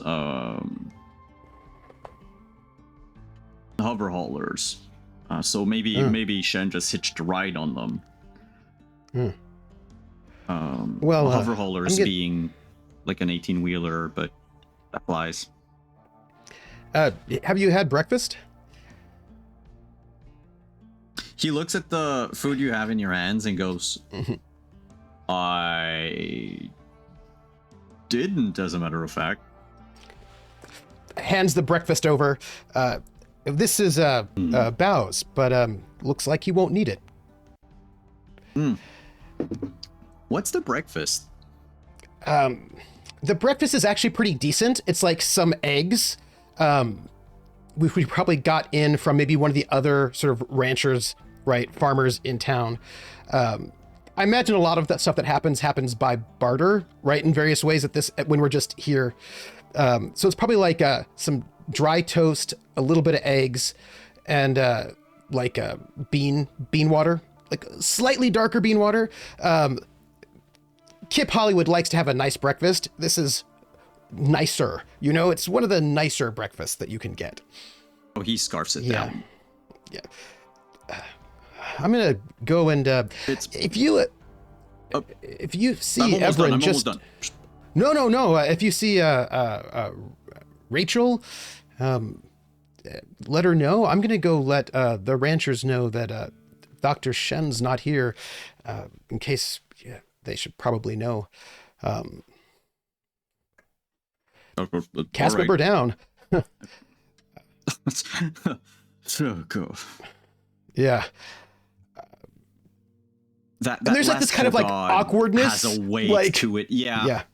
You remember the words cast member down. Yeah. Because they would always say normally comes with a body bag. Yeah. Or blood. Or there's usually or somebody's having some kind of mental breakdown and you have to convince them to get back on set. Anyway, you have to, and it's just a little bit awkward, and I just turn to head towards the farms and ranches. Yeah. And it's just that like after that, like cast member down, there's that awkwardness between us both. And it's just like, it's not a trauma response, clearly, because neither one of us are traumatized by anything. So it's just awkward, and then it just turned to go, really. Yeah. You get to Jasper as they are doing like this and that around the milking of the Zubron is already done by then. It's been about like 2.5 hours. You're like on your last like little tasks. When you see poop. Look, shit is a necessity. We all need it. It's like 50% of ranching, I think. Yeah. Which mostly in this case is really just you shoveling the shit to your neighbor. Oh yeah, they need it for their plants. Because they need, so it's just you shoveling shit over the fence, and that's all connected in the circle of life. Yeah. Jasper, #1 rancher in Dead Valley. How are you? Howdy. I am the only rancher. And like, it's that thing where you just announce people's their like little tag. You know, it's just that thing that you just do. Right. Well, but not the only person who grows crops, but certainly the most popular in town. I also know that you're pretty handy with a Zubron. It's like in the middle of like shaving one. Yeah. I have news. Not good news, but news. And like, there's like a pause for like a musical sound effect. There's just ways you just kind of know that like, there's like a pacing of language that for like, I have news, and like there's that pause so that the people can overlay that kind of sound effect of like, dun dun dun, right? Dr. Shen has left town. I don't know for how long. Like, just departed and has picked up and taken all their things? Looks like they didn't actually take all of their things even. I didn't go through his things, but he's gone to take care of his grandmother in a bigger town. Didn't say goodbye, actually. I mean, left a note goodbye, but didn't say goodbye in person. But that means that we need a veterinarian, and I know that you are quite skilled in taking care of the four-legged friends of ours. I mean, Dr. Shen taught me some stuff. I just having to see him every week. You learn, you watch, you learn, and you learn. Well, that's the thing. When we in Dead Valley, as a community, when we need to help each other, we come together. And I know nobody who could do that better than you for this particular task. If you would be willing to stop by the clinic, in case people need things, I can put up a sign. But if you would stop by every once in a while, just to check in to see if there's anything, that would be great. Yeah, I could take some time out of my weather gazing. Just like to look out sometimes. Takes up 4 or 5 hours. And he just steps in a little bit closer, and his volume dips a little bit, which is this kind of thing that you would do when you didn't necessarily want people to overhear what you were saying. But it's still not too close. It's like, watching weather for 5 hours, never the best for ratings, but luckily we're not televised anymore, so we can do whatever we want. Yeah. I barely survived that whole thing, so it's more of a for me thing. I'm not about, and just like gestures at all of you. Yeah. You put on airs, and there's only so much air to be breathing, and I don't think I need to do what you do. I don't even know what you mean, but it's good to see you. And I just wanted to let you know that Bao left. Didn't even say goodbye in person. We were supposed to have breakfast, like every day, but I suppose it's the lure of the big city. Yeah, I mean, I'll come by. I could cut into my weather watching, as I said. Not that you need to, but I mean, for the town. For the town. Right. And then, without, like, ending the conversation, just turns away and starts to do other ranching things. Well, That's my cue to exit stage right. I'm going to hit the other farms right now. And that's just kind of said so that if there were like, it's just a habit of always sort of narrating for continuity purposes. And Like, it just I sort know of, that. Oh, So go. good. it just I sort know of that starts as a walking that way. GM, I tend to talk about like a camera panning when we're switching like scenes and everything. But I think in Kip's mind, like there's an actual one. Like he needs Yeah. to be always on the Yeah. lookout for those things. Speaking Yeah. of panning and fast forwarding, as the doctor is doing his rounds, the door to the saloon opens, and we find Poppy Peppler and Zahir. Saloon, and she's giving the tour also as if she was on camera. Just smile never leaves her face. She is gesturing at each building, giving you like a little fun fact about each one. They're not that fun of facts because this is Dead Valley and it's just not that big, but she's doing her best, you know? And this is our saloon. Your intended destination. We have arrived. Greetings. Thank you so much. Sorry. Plus Hello. peaches. Would you like Peaches. something to drink? Yes, I am Peaches. You are customer. Would you like something to drink? I am Zahir. And no, I was looking for a place to stay. Name acknowledged. Zahir.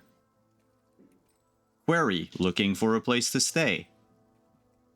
I just happen to have the room for you. It's upstairs. And that sounds like a recorded bit of like someone else. Definitely not Poppy or the doctor. It's upstairs. It's for rent. It's available. It's not free. That's okay. I was also hoping that maybe I could find some work around here. Maybe clean this place up. Bring some new drinks to the menu, perhaps. Menu? My menu is fairly full. I know... Shit. How many? I know 150 different cocktail recipes. And, like, Peach's motions to the half-empty shelves of drinks, like, there's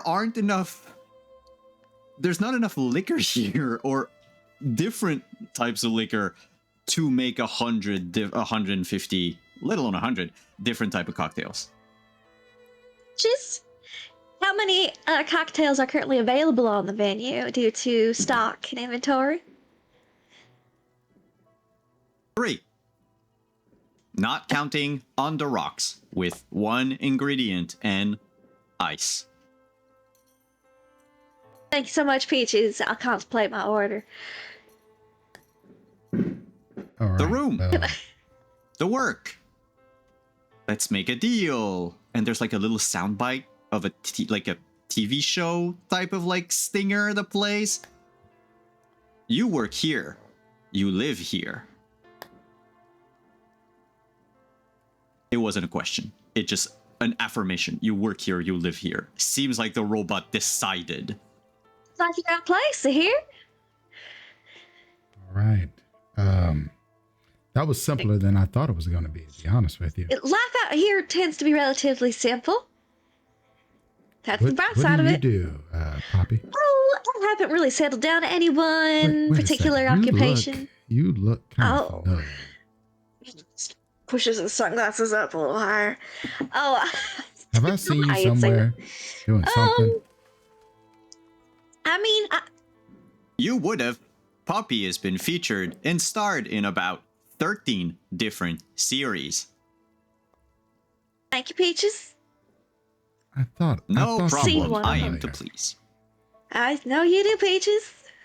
It's your best feature. I don't mean to make things difficult for you. No, or, it's fine. You know, people here figured it out. It hasn't taken most people long to figure it out. You might have heard of the peppy and popular Poppy Peppler. That is exactly what. It's a pleasure to meet you. It's nice to meet you as well. You But don't. as I was saying, look at just life here does tend to be relatively simple. That's the lovely part about Dead Valley. Simplicity. But no, I haven't settled down to any one occupation. I've been doing odd jobs, mostly. She What? is unemployed currently. And that is not a phrase you've heard Peaches say before? That's a new one. Huh. Alright then. That is a talkative robot.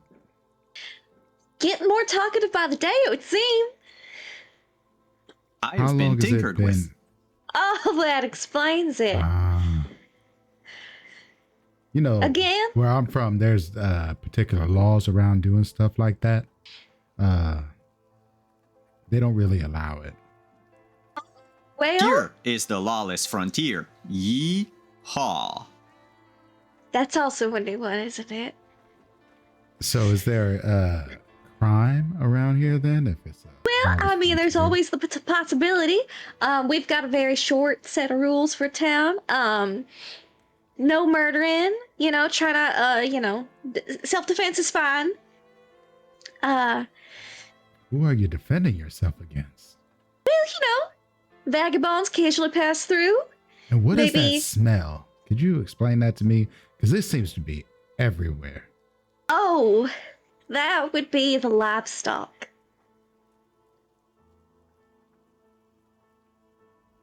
What And just smell? the town. You wouldn't know, Peaches. Do you?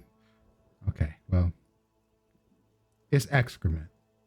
Yeah, it's a lot of shit. Okay, well, I guess if we're using words like that, yeah, it is shit. Yeah. Words are, you could say whatever you want here in town. She almost looks a little giddy, like a weird kind of franticness behind the eyes when she says that. And if you forget what you said, do not worry. Peaches records everything. Up to 180 zettabytes. Well, maybe not in front of the robot if you don't want other people to know about it. But yeah, we have some really good recording people against their will is a little discouraged here. It's really rather pleasant. I Except think for me and Peaches, I don't think he can turn that off. Come to an accord on what we can talk about, and since we're going to be working together, right, Peaches? Yes, we are. Partner. Can you move me? I have no legs. What? Yeah, that would explain why this place ain't been swept up. It's kind of a mess. Yeah. All right. Where would you like to be moved? 5 inches to the left. Is there anything particular 5 inches to the left that you'd get to see? Failed to understand query. Why do you want to be moved 5 inches to the left? Because you can. You know what? I appreciate that level of honesty. I go to move Peaches, I guess. So they're basically little wheels, like little threads under the like jukebox-sized thing. But it doesn't appear as if it's able to move. Like the moment you start pushing it, there's a little bit of like momentum as the engine itself sort of inside Peaches start to whir to life, and it moves a little. And you realize the floor is like caved in a bit where Peaches was earlier, because it's probably never been moved in like months. It always goes back right there. The floor is probably inclined or declined a little bit, so Oh, yeah. it's got that recess in it. So if you push Peaches too much, they'll just fall Push it a right bit, back in it's- Drink in the bar, it just goes under Peaches. Just very But- sticky there. It's so good. But Probably from gonna where wanna Peaches bop is, as Peaches well. can reach all the stuff and put it on the bar. Peaches doesn't need to move. Yeah. Everything Right. is within its arm's reach. Okay. Well, Well, this will certainly be entertaining. I can't wait to see what delectable cocktails you and Peaches come up with. Maybe we'll get something new. what kind of plants or fruits or Well, we've got a vegetables or anything farm. like that? And if you're desperate, not that I know anything about that, there are some prickly pear cactuses out you could forage. If it can be farmed, it can be fermented. I like that attitude. It is We're gonna have a almost stew true. here, ain't we? Content It's not. can be farmed, it cannot be fermented. Slight twitch. Just ever so slight. Thank you for that useful bit of information, Peaches. I was using a generalization there.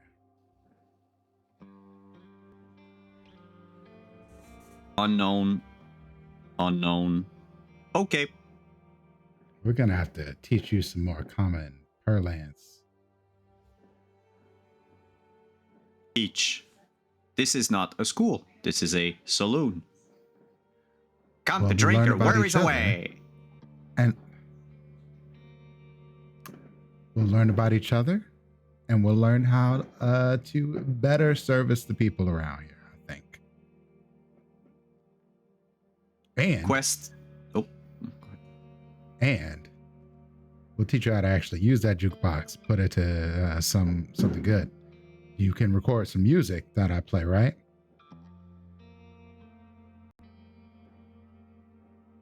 Recording.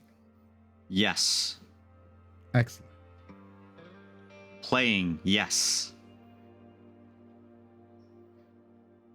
We'll be a two-man band, or one man, one robot. I am indeed a robot. You are, It's a show back as you that say, once. you are. So, Poppy, I just have to ask you Yes. just one little question. What's anything? Why you keep looking up and around like that? And why are you smiling so strangely? I don't know what you mean. It is so. I've been around a bunch of people who smile too much when they want something, or they don't smile enough, and then it's kind of creepy, and you know they're about to do something awful.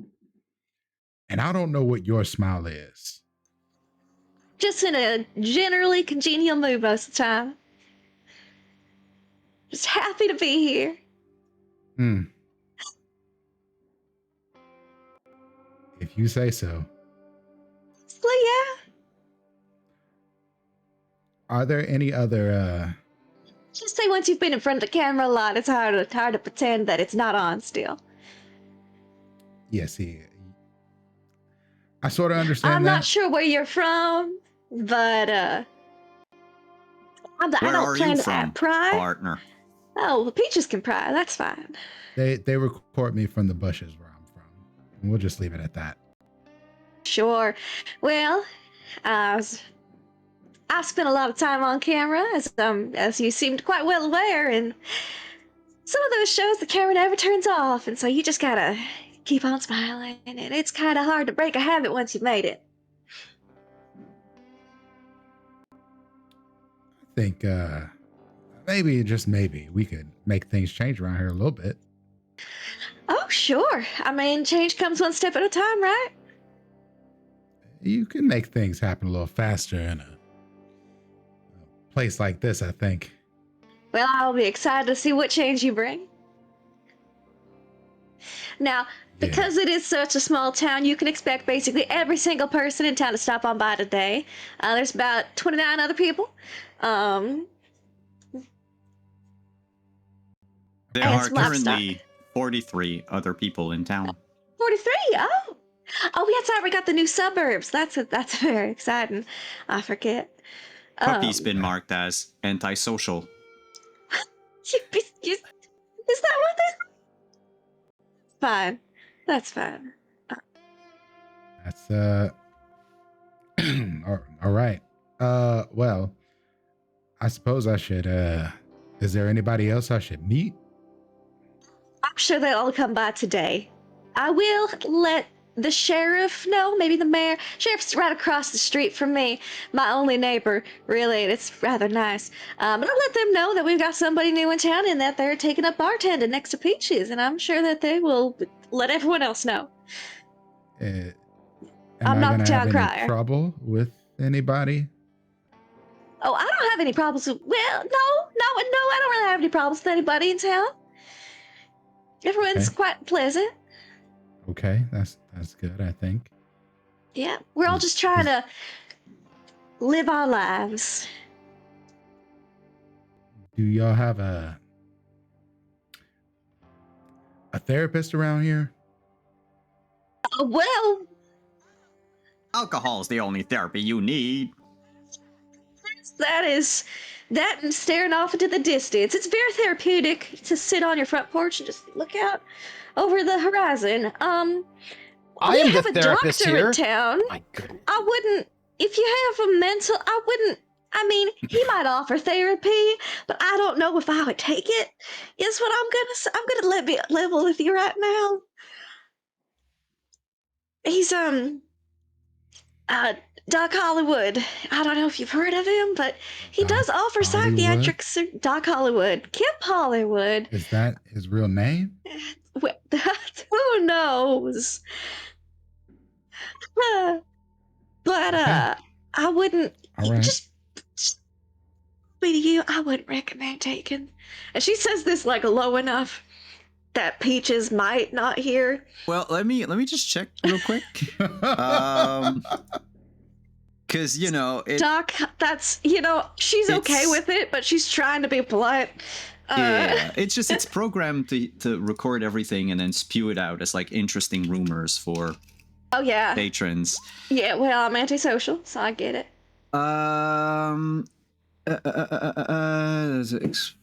Give me 2 seconds to search. You're fine. Just keep talking while you're rolling. Yeah, sure. It's 2d6. Having been the recipient of some of his psychiatric services in the past, I don't know if I'd recommend. Poppy, can you give me confidence and stealth? Sure. I will. Or entertain. You know how to entertain. Confidence and I entertain. sure do. Roll normal. Oh boy, you have to be the 12. Okay, well, that's not my dice that I'm supposed to be using. I just hit roll normal. I'm not. So I'll be at 12. Okay, so it's stat die. Let me look up confidence. Let me find. I wish I had more than one monitor right now. Okay, confidence is a D8, and we'll go with entertain because I think that's also a D8. Yeah, so it's 2 D8. Okay, D8. No mod. Nope. Oh, you just hear Peaches in the back going like, conversation recorded, sorted into gossip. Entry 147. Only 147. All right, Peaches, we're gonna not say that out loud if we're doing it. I think that's a better move. Like, should say it out loud. I walk over to Peaches, get close, and then I'm basically whispering, but I don't really care if Poppy hears. This is hey, we want to collect the gossip and the rumors. That is all good. But we don't want to tell people every time it happens. So when you sort it into your files and folders, silent. Ain't got to say nothing to nobody. And then we can talk about it when it is appropriate. Feel me? Well, that's going to, oddly enough, be our first conflict of the game. All right. Because Zahir, you come from a place on Mars where there's a way more technology and robots than than here, right? And so as much as you know that, like, you can verbally command instead of typing in a command, you can just say it. But right now you kind of have, it's the equivalent of having to open up the robot's code Mhm. and adding in a line that it doesn't have to. And for some reason, it's not gonna be as easy. So let's just check real quick. Almost like it's programmed to alert when these people are being recorded. So I'm gonna ask you, the way you've asked this out of Peaches, in my mind it would be something like diplomacy, but if you can sell me on a different skill check. No, diplomacy works well here. Unless Huh? I can say, hey, we're working as a team sort of situation. I can use leadership instead, but I'll give you both. You can either choose leadership first and do the team first, or you can do diplomacy, see what happens, and then so basically a little conflict like this plays kind of like in rounds. So you could see how, like, what diplomacy does and then readjust, or you can start with the leadership and then readjust if you want to. It's up to you. Let's start with diplomacy first. Then, right. I have no resistance to anything you're going to say. So basically, give me confidence and the skill you chose. Sorry, diplomacy. Is it? No, I should have said leadership. Leadership. All right. Confidence, leadership. All right. Then give me confidence, leadership.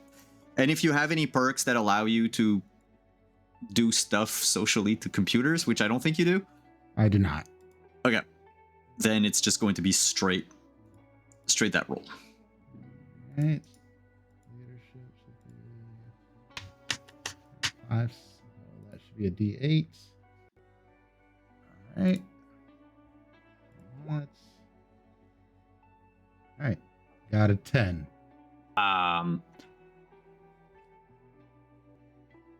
Will reply that you are not authorized to change directives, but we work together. This is give and take. It will agree to stop quoting it out loud, to saying out loud when it records things. But it's going to ask you for a favor. Okay. I do not want Mickey to abduct me again. Prevent her from removing me from the saloon so I can do my job, and this is now your job. Preventing people from removing me from this place. How about this? I'm gonna say for sure she can't remove you. However, I don't know how to work on your internals in case something goes wrong. So we may have to call her in for a consultation. And that I would ask normally a diplomacy check. But it's only got like 1 point left, so whatever you roll succeeds. So it agrees that you make a good point. You make a good point that if it needs repairs, then Mickey can handle it. But it will defer to you. Fair so enough. like if Mickey says it, you agree, then he trusts. Yeah. But if Mickey's just talking, okay, I get it. That's it. Yeah. Like there's like a new like dialogue box of like a confirmation thing that only you can agree to. Deal. Happy to have partner. And it sort of like tries to rotate a bit to look towards. It doesn't have a neck, right? So it's like the entire machine just squeaks to look at Poppy and says, "This is what being in a community is like."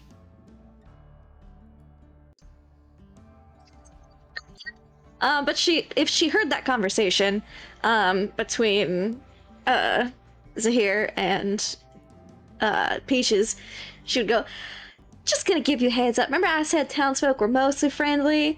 If it keeps just recorded without an audible announcement or permission, we'll definitely make some of those people a lot less friendly real quick. Just gonna give you a heads up since you're new here from out of town." I can work with that. Believe me. We'll make things Okay. work a little smoothly around here. I think me and Peaches will have an excellent relationship with the town and with you. We'll see about all that. Now, I'm gonna let the sheriff know that you're here and get back to my front porch. But right as you're about to leave, and right as we're about to hit the break, Jasper walks into the saloon. Cheers. Seems like they have a message, but we're gonna know that after break. Dun dun dun. Oh. Huh. Right. Trooper, the mic is yours. Well, we are going to go on break. So what you need to do in the next 10 minutes is stretch your legs, hydrate so you don't dehydrate. You don't want to get, it's easy to dehydrate in the dusty Martian wastes. And also if you want to be on the reality TV circuit, you just need to let us know and we'll make sure that you are surveilled. We'll be back in 10 minutes. One moment and go.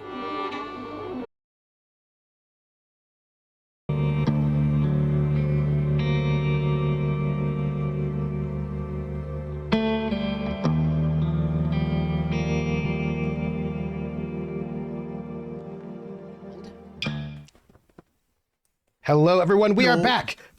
We're back for part 2, and I'm going to hand this over to our GM. So we're in the saloon. The doors swing open. Standing there, cast against the almost noon sun, late morning sun of Mars. Jasper Haywood with news. If I could just get everybody's attention. There's like almost nobody in here, right? Like it's just like 2 people. Jeez. and a 2 robot. people in the jukebox. One of you you've never seen before. It's crazy. Stranger. That's so weird. You don't Yeah, have new at person in all town. the same. Yeah, you with the weird mannerisms that the doc has. Yeah. There is a storm coming, and we Oh. should shelter, but we got to get everything kind of Like all tied. together? Shelter? But we have to tie things Oh. down and cover up some Right. of the electrical. Have you ever helped? Have you ever been here during a storm, Poppy? I have. Have you ever helped out during a storm, Poppy? Believe I have. I don't know what's really asked before. I was just at home.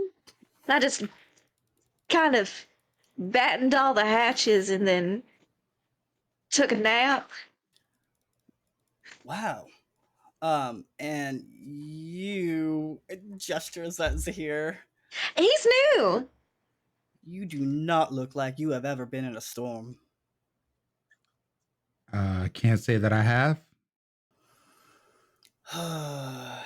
Long, exasperated sigh. I am going to show you how to cover up electrical paneling. Please follow. And no introductions, doesn't ask you who you are. You're just given a task. I look back at Peaches, take off my jacket, and then I was like, and then I look down at my shoes, kick those off too. All right, here we go. I imagine the first thing we would do is the paneling or the electrical box for the bar. It's right besides the bar. Oh, look at that. I don't actually know what we have to do. I'm just So, acting. all in all, Winging it's it. just going to be like a skill check. Okay. You need to cover everything to make sure that no sand gets into critical pieces or what have you. With the solar panels, you need to put something on them so that they don't get scratched, because these sandstorms, they tend to do kind of a lot of damage, and these solar panels are 2nd, 3rd gen. So one of you will have to roll. Now, the other person might be able to help using your traits, your positive or negative traits if you want to. If it works out, if you can work them in. But otherwise, the best among the two of you should be the one to roll. And in this case, we're going to need coordination and mechanical. Not electrical, mechanical. You don't want me to make this roll. That's gonna Just be gonna say that me. right now. I don't have mechanical at all. I have electrical, not mechanical. I have coordination. There ain't nothing else there. For coordination. Okay. Okay. Hey, Jasper. Yep. You're gonna show him how to do this, right? Yeah. I'll hold the tarp. It's gonna give very much like I'm trying to show you how to do it, but just doing all of it and not explaining enough of it. Let's see what these rolls look like, though. So coordination would It's not the hardest task to do. It's a DV of 5. You have to beat a 5. A rating of 5 is still a D6. D8. Oh, it's a D8. Nice. Yep. I know there's a proper thing, but I didn't click it. It's fine. And then 2 is a D4. Oh my word. Still not looking so good. It's covered, right? What I'm going to do is I'm going to record that number because when the storm comes in, you know, we'll see. No. Well, it looks really good, and thankfully, because neither of you two know what it's meant to look like, there we go.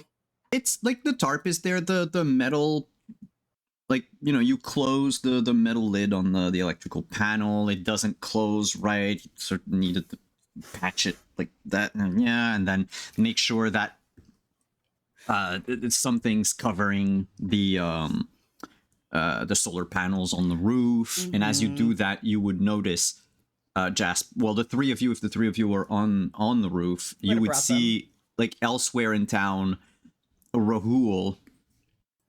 For Zahir, it's just a guy in a white turban, right? And a sort of gray and white shirt and pant combination, going from place to place, and people coming out of their houses after he's gone there with, like, tarps or material, fabric, whatever, what have you, to start. He's the person who usually helps me because I live right next door to the weather station. Mm-hmm.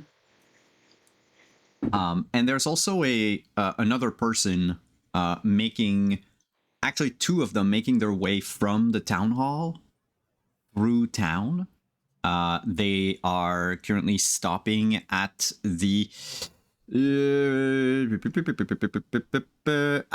Mickey's store, which is right not next door to the saloon, but like 2 doors down. Wait, the 17-year-old has their own store? Yes. Mickey's Electronics is like both her house and her store. Does she get any customers? Not really. Okay. But, you know, Mickey is Rachel Königsmann, who's the mayor. Mickey's her niece.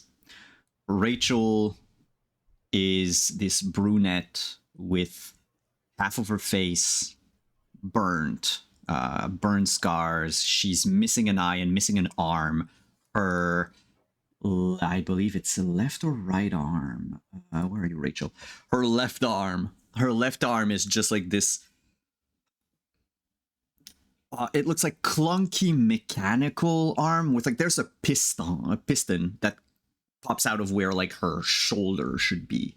It's a very basic cybernetic implant. It's like Mark Zero cybertech. It's almost pretty rudimentary.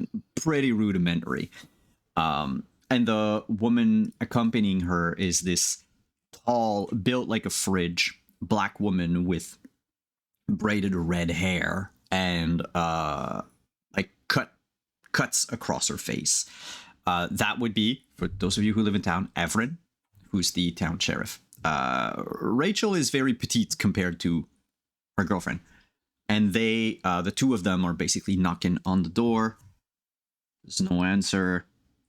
And as they go to leave and cross the street, they sort of look your way on the roof. And Rachel just shout, "Everything all right for you?"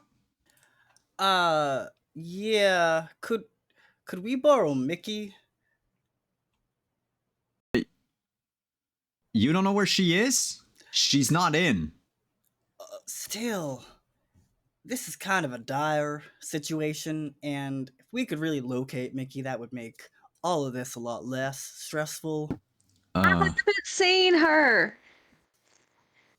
She's not allowed to leave town. So if she did leave, I would have seen it. At least if it was my direction.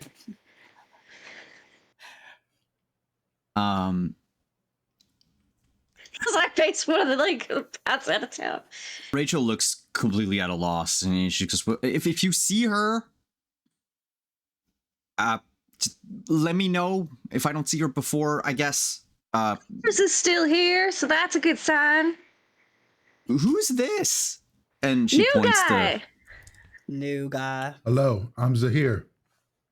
to here.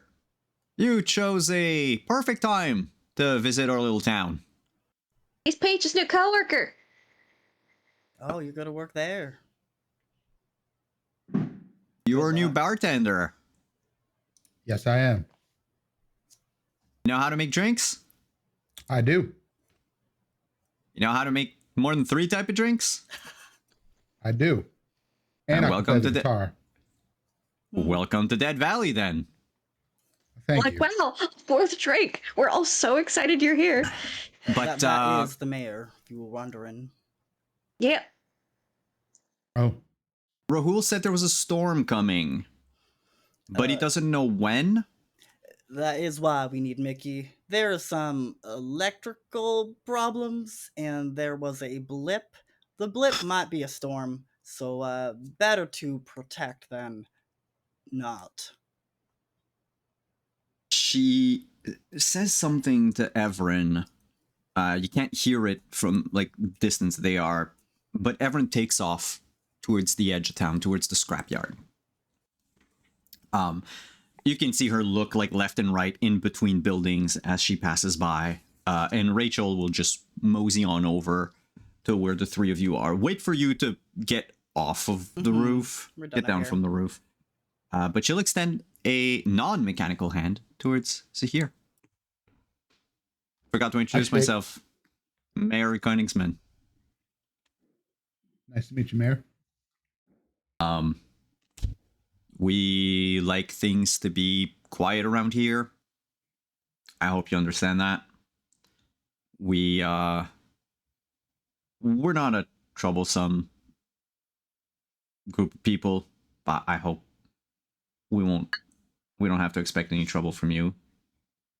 I kind of have I to do came the here to speech to get- everyone. Well away from trouble and people, for that matter. Are you from No? Am I? No is the land where the other 3 players come from. Oh, Were yeah. you? No, so yeah, because you're from like halfway Yeah. across the planet. What was, out of curiosity, friends? Just so I have it, I believe you Shaking her came head from behind him, like, he can't be from No. He can't. the Overlord No you way. chose was the Robot City, quote unquote one, right? Yes. So you're from a place called Elysium. Oh yeah, because you're the place with the suffering index and the everything is energy thing. Yeah. Yes. So So, yeah, yes, no trouble. from We're kind of a Elysium. tight-knit community. Oh, Elysium. You're far away from home, friend. Yep. Well, welcome to Dead Valley. Not a whole lot of water around. Not But, a whole lot of anything around. We won't make you run in a hamster wheel for your meal, you know? Mhm. Yeah. I mean, I never had to do that, but Poppy's having some terrible reality game show flashbacks where they did have to run in like weird giant hamster wheels, like American Ninja Warrior type thing, and it just shudders a little. There's like a a little twitch in Rachel's eye when you say you never had to. She doesn't ask anything, but she does add, we're also very respectful of everyone's privacy here. I understand. Do you have a place of your own? I'm staying in the saloon. Oh, okay. Well, if you ever want to not live at Peach's, you can look with, she points to the edge of town, the sort of like scrapyard that's over there. He's just doing this. Like me. No roommates. Fabian can help you get started on a house. Yeah, most of the choice pieces have already been taken, but you know, start small. We have nothing but time here. Well, except right now because there is a storm. I know, and I don't know. Where is she? Everin comes back. Can someone tell me who this Mickey person is? Because apparently they've been referenced a few times since I've gotten here. Hey, tall, 17, cute little thing. Okay. Real good at tinkering. Handles all the electronics. Mickey's my Okay. niece. She's sort of a whiz Blonde. with electronics. Rahul said that the weather console up there, she points to the mesa, where basically the almost the place you landed nearby earlier. She goes, that's the weather station. It's the only way we sort of keep an eye out on what's happening, because that's maybe our main concern is the planet trying to slowly kill us. So, you know. Peaches said their main concern is that Mickey is kidnapping it, and I think we will have to reduce that situation for me to have a working partnership. Sounds hyperbolic of Peaches. More That- like borrow. Yeah, well, I think Rachel closes her eye. Let's just say my niece has character. I've been trying to cut her some slack and give her, let her go on her own, but she still needs to learn a couple of things. And that would be when Boundaries and Everin... all that, yeah. Yeah. Everin comes back. Pissed. I know where Miki went. There was a hover holder that crashed a couple of miles out yesterday, I think. Oh. Fabian made the mistake of mentioning it to Mickey. I think he wanted her to accompany him. And now she's gone by herself. The vet, Dr. Shen, has disappeared. The other doctor confirmed it to me this morning. I might have to take on some vet responsibilities, which will eat up my time to look out across the horizon. This time here. Well,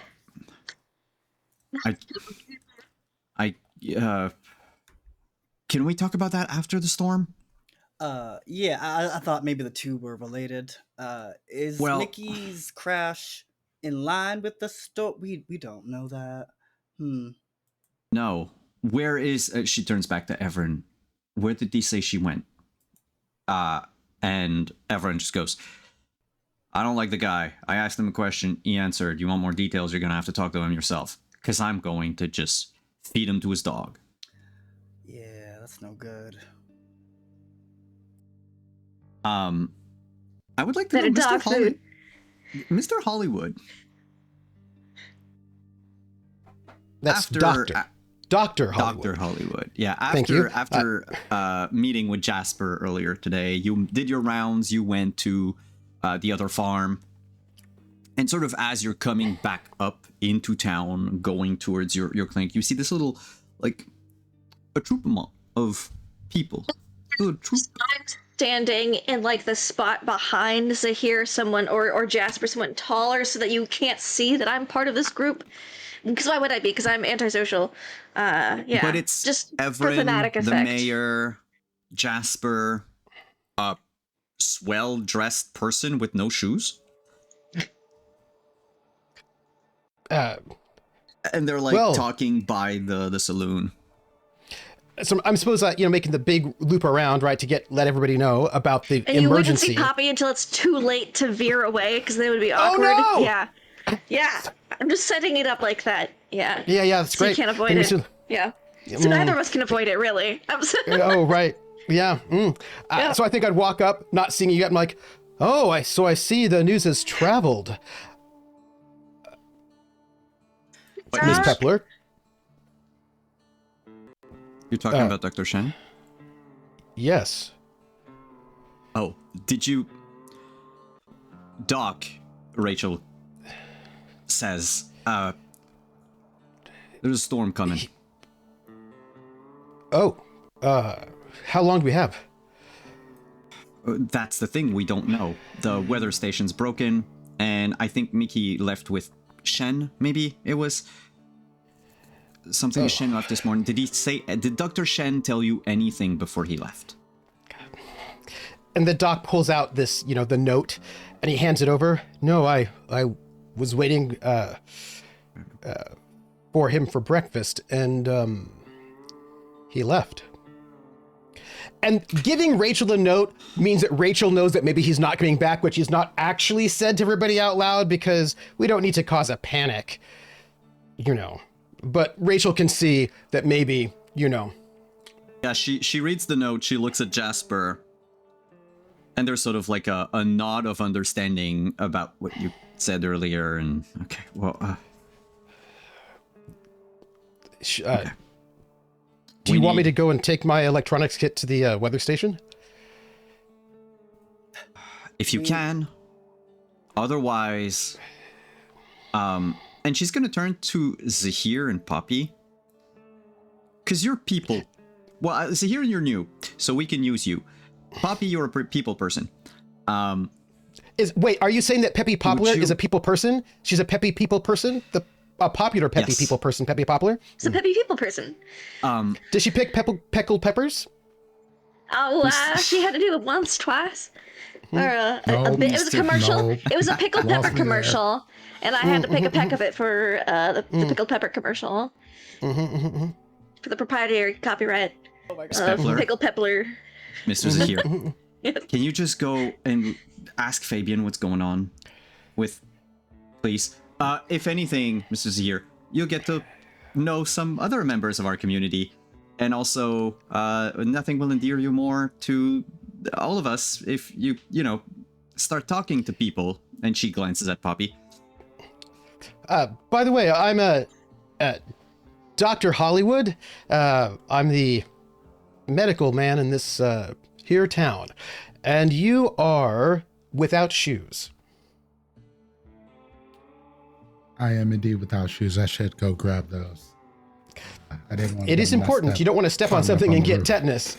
I'd have to give you a really large shot. Worse than getting your shoes messed up. I want to keep them on. Jasper's just shaking their head like, no. And I'm going to get my kit, but who are you? Zahir Bronson. Shake your hand. Pleasure to meet you. And you are here in Dead Valley because... This is where life's taken me. And I'm here to be the new bartender. It's a very fancy suit. I love good quality work. We should talk more about perhaps your parents. I'm going to get my electronics kit. Zahir looks like that is the last thing of all of the things in the world. It's like the last thing I want to do is talk about my parents. Just make eye contact with him. Like, what did I tell you? What did I tell you about the psychology? Doc Hollywood notes that look on Zahir's face that says, no, not parents. I'm like, ping, good note. We'll note that one for later. Everin will turn to Jasper and just say, since the kid's not there, do you want to give me a hand making sure that the store, her place, is fixed up? Aye, I think that's a mighty fine idea. And by the way, he never My got house very, is all fixed up, and as I'm like leading Zahir away. never got close to Poppy, and just Yeah, said no. that We just did the Peppler? greeting and we nodded a lot. Yep. very cordial. This is a big grab his. Legolas and Frodo situation between the two of you. Yep. Watch us Grab his electronics manage to not say more than like 3 words the entire time. I mean, there was just so much Jasper, going on. You have to. Jasper, I'll give you a chance to redeem yourself by also making the roll to protect Mickey's place. Mind you, Everin is going to give you a +1 on that roll. I'm gonna use the macro. Yeah. Oh, what is the electronics kit? Just lets you do repairs. It doesn't give you a bonus, does it? No, it's the electronics is the basic one, I believe. No, that's toolkit. That's a regular toolkit. Let me just find it. Toolkit allows you to make basic repair. Electronics is like a toolkit, but I need to figure out what the second half after but goes, because mechanics already had it. So for now, what I'll say is I'll give you like a flat bonus for it. Oh, 10. Oh, wow. Best roll of the night. Well, my Nice. Cool. Mickey skipped down and all of her stuff is protected. Meanwhile, Zahir and Poppy, as you approach the scrapyard, this sort of raggedy-looking fella is out in front, sort of pushing like these big steel. What's the word? No, I forgot the word. Give me a second. Describe it. Wheelbarrows? No. They're like sheets of something metal. God damn it. Metal? Corrugated Oh. sheet metal. Corrugated sheet metal. There you go. Power of teamwork. So like he's moving like these big corrugated sheet metals to like sort of hide smaller piles of what appears to be broken electronics or smaller pieces of machinery. He's like making a box around them, and he's being helped by this. Well, helped. There's another robot in town, of course. Looks like a giant pill with 3 lights in the front, and it's got. We 4 don't only little have spider a token robot, we lights. have 2. Yeah. Diversity. And that robot doesn't really have any appendages aside from the tiny spider legs. So what it does is it just uses like Fabian would just like put the sheets, sort of lean them against the robot, and the robot would just push them over and help set this all up. And his dog starts barking as you approach, and Fabian would stop, turn around, and sigh. Howdy, Fabian. What is it this time? I've already told Everin I don't know. I didn't mean. I don't know where Mickey is. Do you have a direction as to where that wrecked skycraft may have been? Who's he? Oh, this is new guy in town, Zahir. He's gonna be tending bar with Peaches, and he knows more than 3 drink recipes. His demeanor changes almost immediately. Bartender from out of town. Says he can distill. We might become fast friends. You wouldn't be against giving me a discount if I help you find Mickey, right? Sort of like friendly, maybe a drink or 2. I'm kind of parched. I have to fix up everything before the storm, There's a storm coming. Where did you hear the storm was coming? Everin. Hmm. Word look, travels here's what I fast can around do. here. I'm just starting off. I can maybe make a deal where I potentially give you a free drink or two as I test some of the things that I'm distilling. I am willing to test any of your recipes if it saves me from the same goddamn 3 drinks this dishwasher serves. Okay. You can't talk about Peaches like that while Peaches is around.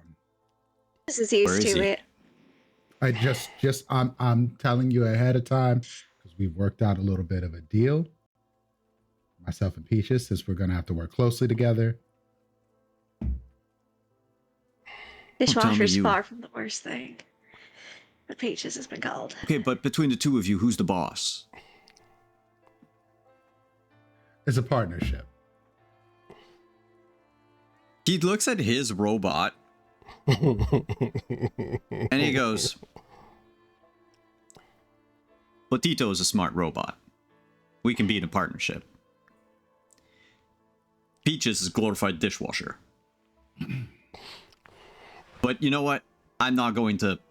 You said free drinks, testing recipes. Sometimes I like that. for the testing recipes. And I can't promise you they're going to be any good. I don't know the local flora and fauna, so it's going to take a little bit of trial and error. But I can give you the promise that they'll probably be pretty strong. Maybe disgusting, but pretty strong. Look, I have an eye to find flora. So maybe I can help more than just tell you whereabouts Mickey went, you know? I love that for both of us. I don't know if that's where she went. All right, it's just I told the kid yesterday. They were I caught, and he like motions to a sort of makeshift antenna atop of his shack. They caught wind of a accident, I guess. Hover hauler crashed against a hillside. It's a couple of miles out. Wait, before Simon says something he shouldn't. It's a couple of miles. Out yonder direction. It's yonder direction, but I believe Couple it miles is... out yonder? And he points in the proper direction? South. Cool. It's, yeah. He points south. Couple of miles south. I think I wanted Mickey. to go in and see if I couldn't strip a couple of parts from there, you know. I think Mickey's trying to beat you to it. You know Mickey. It's a hover hauler, so of course there would be, you know, some modules or two in there that she could tinker Peaches with. was not abducted this morning, so I think that's a solid sign that she's not here. No, and I think that the reason Peaches wasn't abducted is probably the same reason that Mac Mitchell came to me and accused me of stealing his fucking wheelbarrow this morning, but... Oh, yep, that's... Oh dear. She gone. Well, probably with the thing. Probably. And she didn't wait for me. It shouldn't be dangerous. But the storm's coming. Well, I didn't know that, did I? No. We were just going to... I was going to show her the ropes, is all.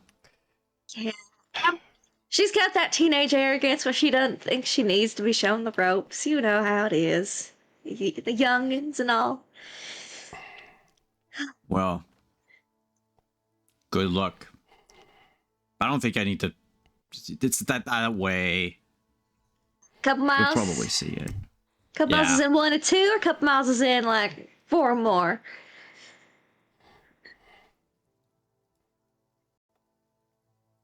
I think it's about 4 miles. So a few miles. Yeah, it should take you, what, an hour and a half on foot? And she borrowed the wheelbarrow, so it's about the same speed. Yes, it would be.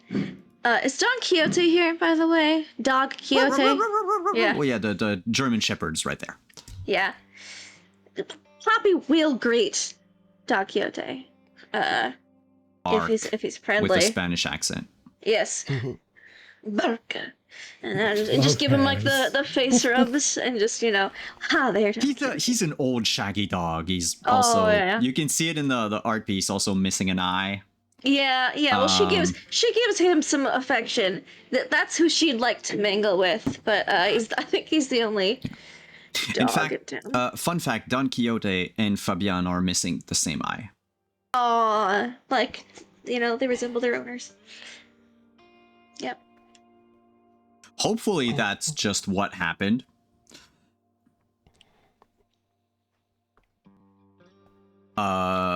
So I told you what I knew. Tell everyone I told you everything I know. We're square, all right? I don't. She's gonna come back before the storm hits anyway, so I don't know why everyone's so afraid. The weather station's broken. We don't know when the storm's hitting. Toodaloo.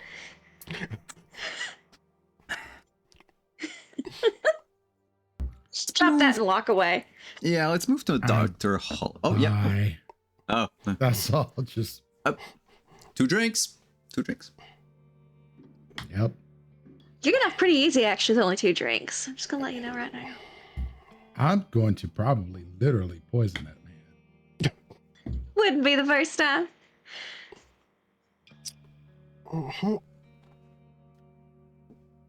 Dr. Hollywood, Yeah. you and Yes. Rahul at the weather station. Rahul shows you the same hole that he showed Jasper earlier this morning. Oh, You're like, look, I don't know how it works. Have a look. Jasper tried, they couldn't find anything. oh. Well, I mostly, when I dabble with electronics, it's usually attached to someone's body, but you know what? There's always time for an important time to try. And there's that kind of like look that if there were a camera, would make a good, it would look good were there a camera. There might have been cameras like hidden inside the monitors. You might as well look at a monitor to make sure. Yeah. Worst And case it's just, scenario, and it's just, it's off so you see your reflection in it. yeah. It's just habit, you know what I mean? They sort of like pulls out the electronics kit that he has, and he's going to sort of like, roll up his sleeves and sort of get down to the guts of this machine. He's like, so if we can get this going, then you'll be able to figure out how much time we have, which means we can figure out if we need to go and get Mickey and maybe also Dr. Shen. Did you know that Dr. Shen, and he's saying this as he's like looking into the electronics, Dr. Shen left this morning, just is going to go take care of his grandmother. At this point in time, it is 10:30 a.m. All right? Can you make your roll? Do you want to assess first or Yes. Okay, so assessing would be perception and electronics. The kit doesn't give you a bonus on that though. It's just your own sort of thing. Perception and electronics. Let me just give it a look. Why don't I? And Perception to Shen leaving, D6. that's it's kind of a bummer. It really is. I mean, we need a veterinarian. You know what I mean? 8. I can't really help you there. Well, Jasper is a good veterinarian, I think. Learned a lot. Could help out when the animals get sick. Got an 8 for assessment.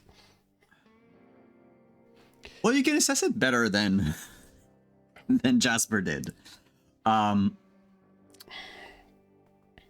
Basically, the way the internals were connected, something even like it should have shorted years ago, maybe.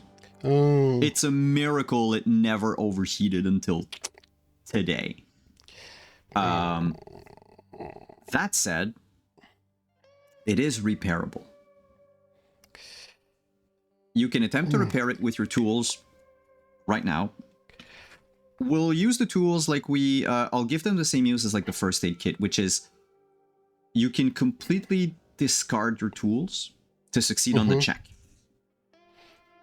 But you will have, like, let's say some of your tools will be like, you know, spent in the sense that you will have to leave them inside the guts of the machine to keep things connected and all that.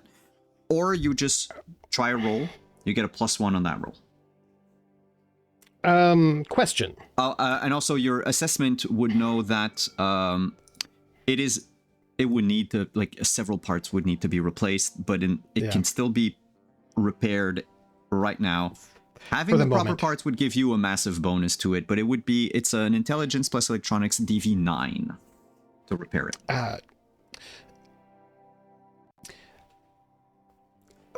Do you think, I say to my pal here, Raul, could you go over to Mickey's and see if they have, and I'm going to list off 3 parts, see if they have those? Or at least one or 2 of them? No, but we need to repair this so we can figure out how much time we have before the storm hits. Yeah, I'm sure she won't mind me. Because she's out there, and if the storm's going to hit before she gets back, we need to know. All right, give me a few minutes, I'll be back. And he leave. Comes back 2 minutes later, take the parts from you, then leaves again. Okay. We'll come back about... Yep. Digging into it, right? Because I imagine it's not a quick fix, but... it's not. But when he does come back, so the entire roll is going to take an hour, right? Rahul is gonna come back in the meantime. You get a +2 bonus on the roll. Okay. It's intelligence plus electronics. +1 for your tools if you don't want to sacrifice them, and +2 because he stole parts from Mickey's place. It's not stole, borrowed temporarily. So is it +3 total? And you need to beat a 9. So technically you need to beat a 6. My question that I would ask before I make this roll is, what is an average target number in your system? 8. Okay. 13. The doc has spent a lot of time with people whose various parts of their body are not flesh made, but are electronic made. Mm-hmm. And he has... yes. You said an average. Average is 7. Okay, average is 7. I'm sorry, average is 7 because it's something that you should succeed at about 60% of the time using just 2d6. So it's your average roll is there. Challenging is 8, hard is 9. Okay. So this was hard because it's years of cruft. And the thing is, he's got the tools for the job. He also is a surgeon. And he's dealt with a lot of very rich people with very complicated electronics, and then also people with less complicated electronics, and also missing limbs and a lot of blood. That's not the point right now. The point is that he sort of digs in, and he's got on his mind that there may be somebody out there who might be really injured. Also Mickey. But Dr. Shin might also be injured out there. We don't know. Considering the internals of this and how much you've worked with people, there were these times when some of the maybe wealthiest contestants in those games were pumped full of artificial organs. Because, multiple ruptures of like 5 different internal organs after falling from a great height and impaling themselves on a spike or some shit. But they were very popular, and they did have to get back in the games. It's important to make sure that to fit all of those artificial organs and the wiring and everything inside, like the computers that run these things inside someone's rib cage, is kind of like what you have to do inside this computer. Except you have a little bit more leeway inside the computer than you would inside a human body. And they don't scream. No, they don't. So because you succeeded, I'm going to give you a choice. Now that roll took an hour, which means it's 11:30. Succeeded by 7, if that matters. I succeeded by 4. It was a DC 9. Yes. Succeeded by 4. So the storm, now this is a bit of an out of game thing, right? Because it's not something that Doc Hollywood gets to decide. It's something the trooper gets to decide. So I'm giving you a quandary. It is currently 11:30. Yes. You can choose, and feel free to talk with the players if you want to. You can choose when the storm is going to hit. It can hit at any point between noon and 2 p.m. Just know that the later it is, the harder it's going to hit. Yeah. And that Mickey's 4 miles out, in case that... I have a question. Yes. Does my positive trait help in giving us a bit more time? What's your positive trait? Thinks quick on my feet. I'll say... I'm used to triaging things, you know? I'll say ignore the half hour. So basically the storm, instead of hitting between half an hour to like 2.5 hours from now, let's do 1 to 3. Okay. Hi, crew. Like... I know Peppy's fast, can move pretty quickly. It's a 20-minute mile to walk, but some people are very fast. 4 miles out. Yeah, 20 minutes to a mile. Yeah. But that's if you're walking and you're not fast like some people. I bet we could... If you're jogging or trying to go faster, yeah. Yeah, if you're jogging or trying to go faster, we could probably get there faster than that. So we can probably get there in less than an hour. Because I walk an 18-minute mile, and I got short legs. Yeah. If you're jogging. So how do you feel about 2 hours, which would probably give us enough time to get there and back? It'd be tight, though. Tight, yeah. And we'd have to hustle. Hustle. What do y'all think? But it could be less strong than if the storm was at 3 hours. So I think... Yeah. I think we could probably try to make that work.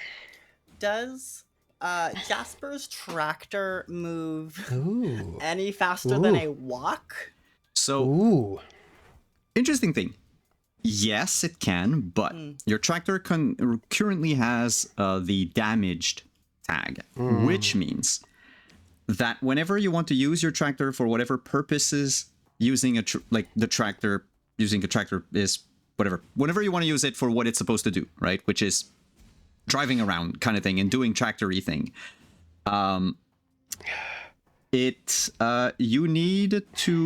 You need to make a handled vehicle plus the mark of your tractor, which is mark 1, so it's just a single die with a +1.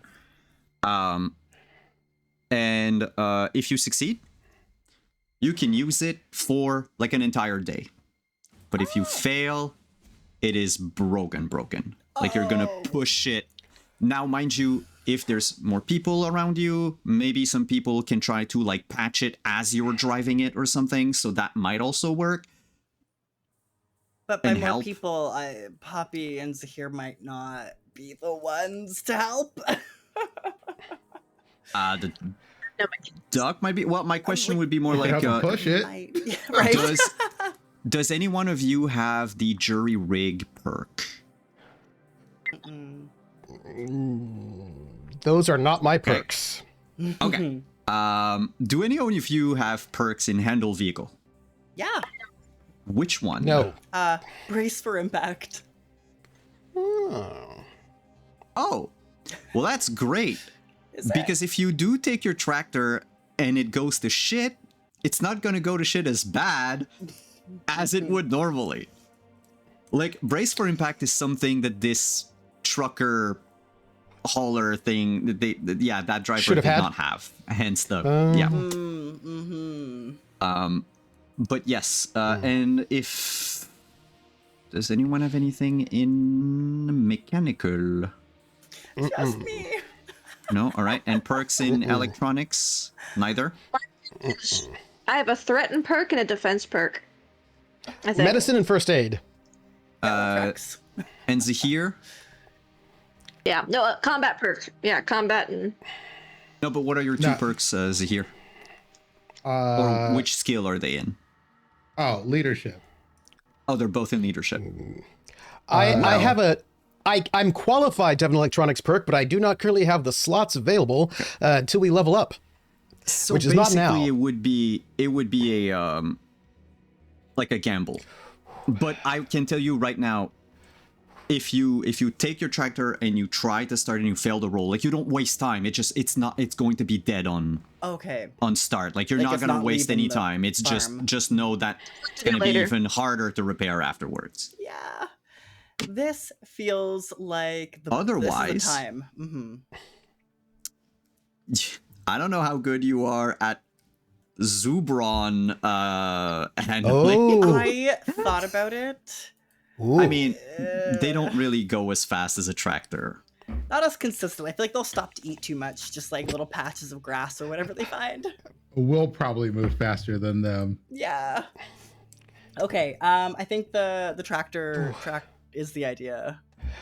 But how long before the storm? I like the 2 hours. Yeah. You can make it without the tractor, but it'd be close. Mm-hmm. Hopefully.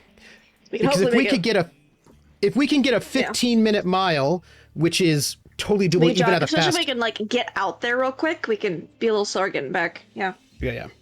And if we run, we might be able to get there faster, right? Because if you can get like I don't know what everyone's endurance is like, but if you can get a 10-minute mile, we can get out there in like 40 minutes, which gives us time to grab people and hopefully there's not trouble and then get back. Talk, Even a triage. 10-minute mile pace is... Yeah. I know. That would require Jasper doing athletics that, but that's roll. okay.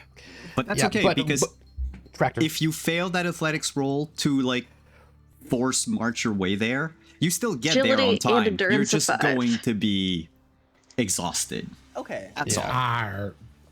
Yeah. It's you succeed, but at a cost, right? Sure. Yeah. But tractor. So we said storm hits at 1 p.m. Once, Kip, you've repaired this the console and it pops back to life. As the monitors turn on, you can see on one of them this like yellow squiggly line approaching from the Promethean expanse towards. So it's like really like east to west. It's going to hit the town hard.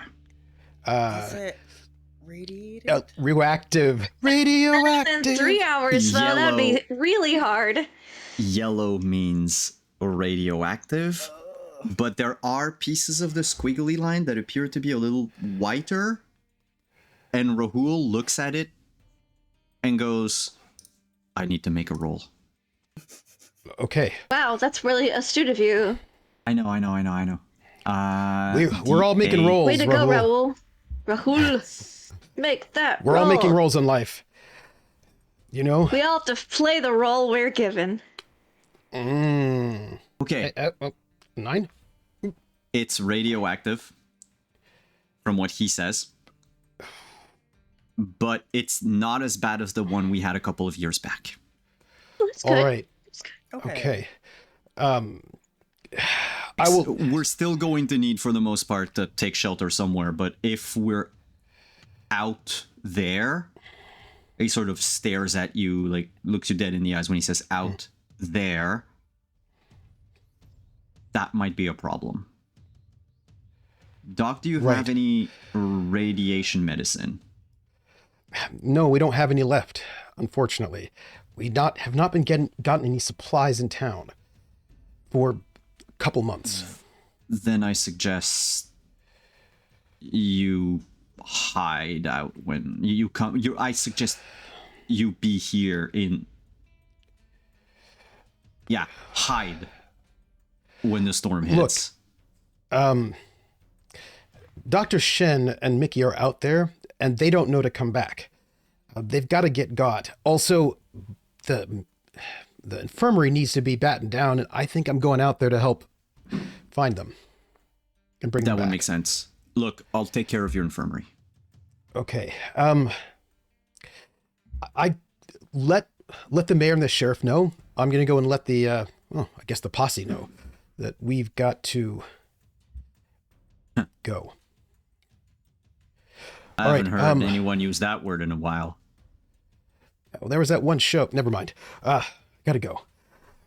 And he sort of heads out, right? Like packs up the kit, right? And heads out, looking for not Poppy, but Jasper. Anyone but Poppy. It's looking for that crew. If given time, Jasper would be trying to see if they could get the tractor fixed. I think, not really knowing what the timeline is, it just seemed like a good idea in general. Can you give I'm gonna let the me- mayor and the sheriff know because they're right across the street from the weather station. Yeah. So I'm like letting people know as I'm walking through town. So that would be a kind of a weird role to do in the Roll20, but basically, can you? Oh yeah, because it's.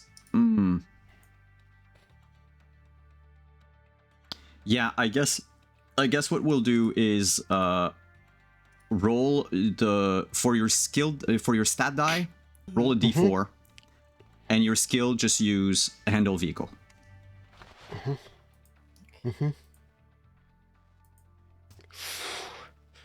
How much stress do I have?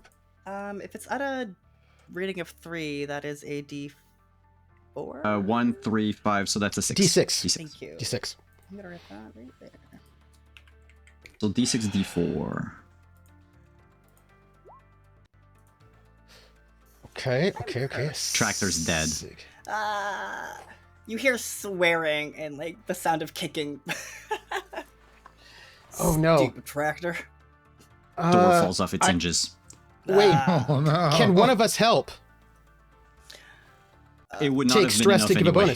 a bonus. It would have brought you to 7, and you need an 8 Okay. because it's wait, damaged, right? Wait.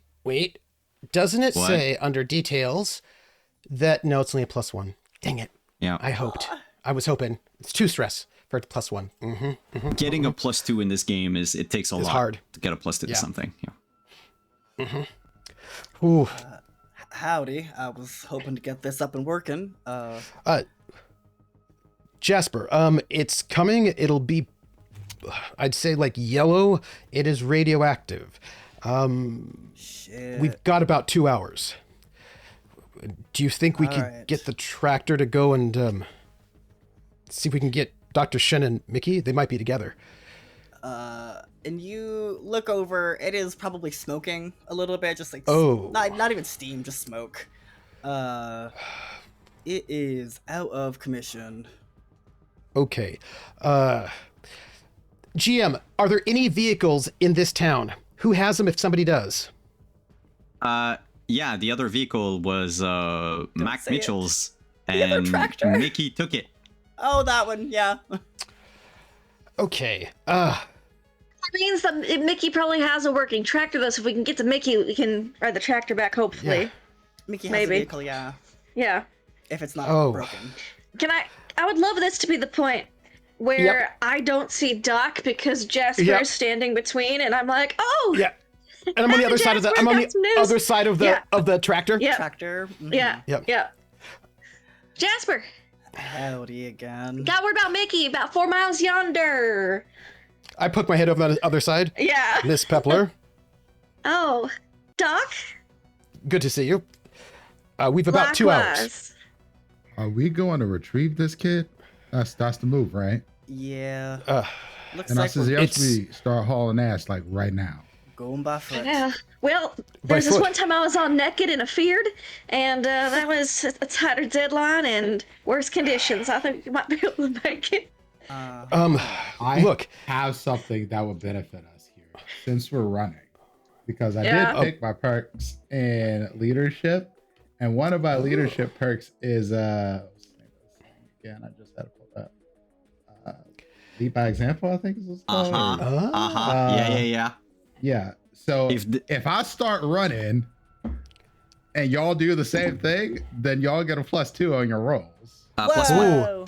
+1. Sorry. Oh, okay. I'm like, wow. No, So It's Jasper. it's half the best bonus. It's a +1 or a +2. So There we go. Yeah. +1 is good. Is in this game, it's good. Jasper, if we do you think that the Zubrons could move fast? I mean, you have to get them out of here anyway. I do have to move them, but they are not really motivated. Ever. Could we get them motivated? There's a Zubron that just Fell over. It's taking a nap.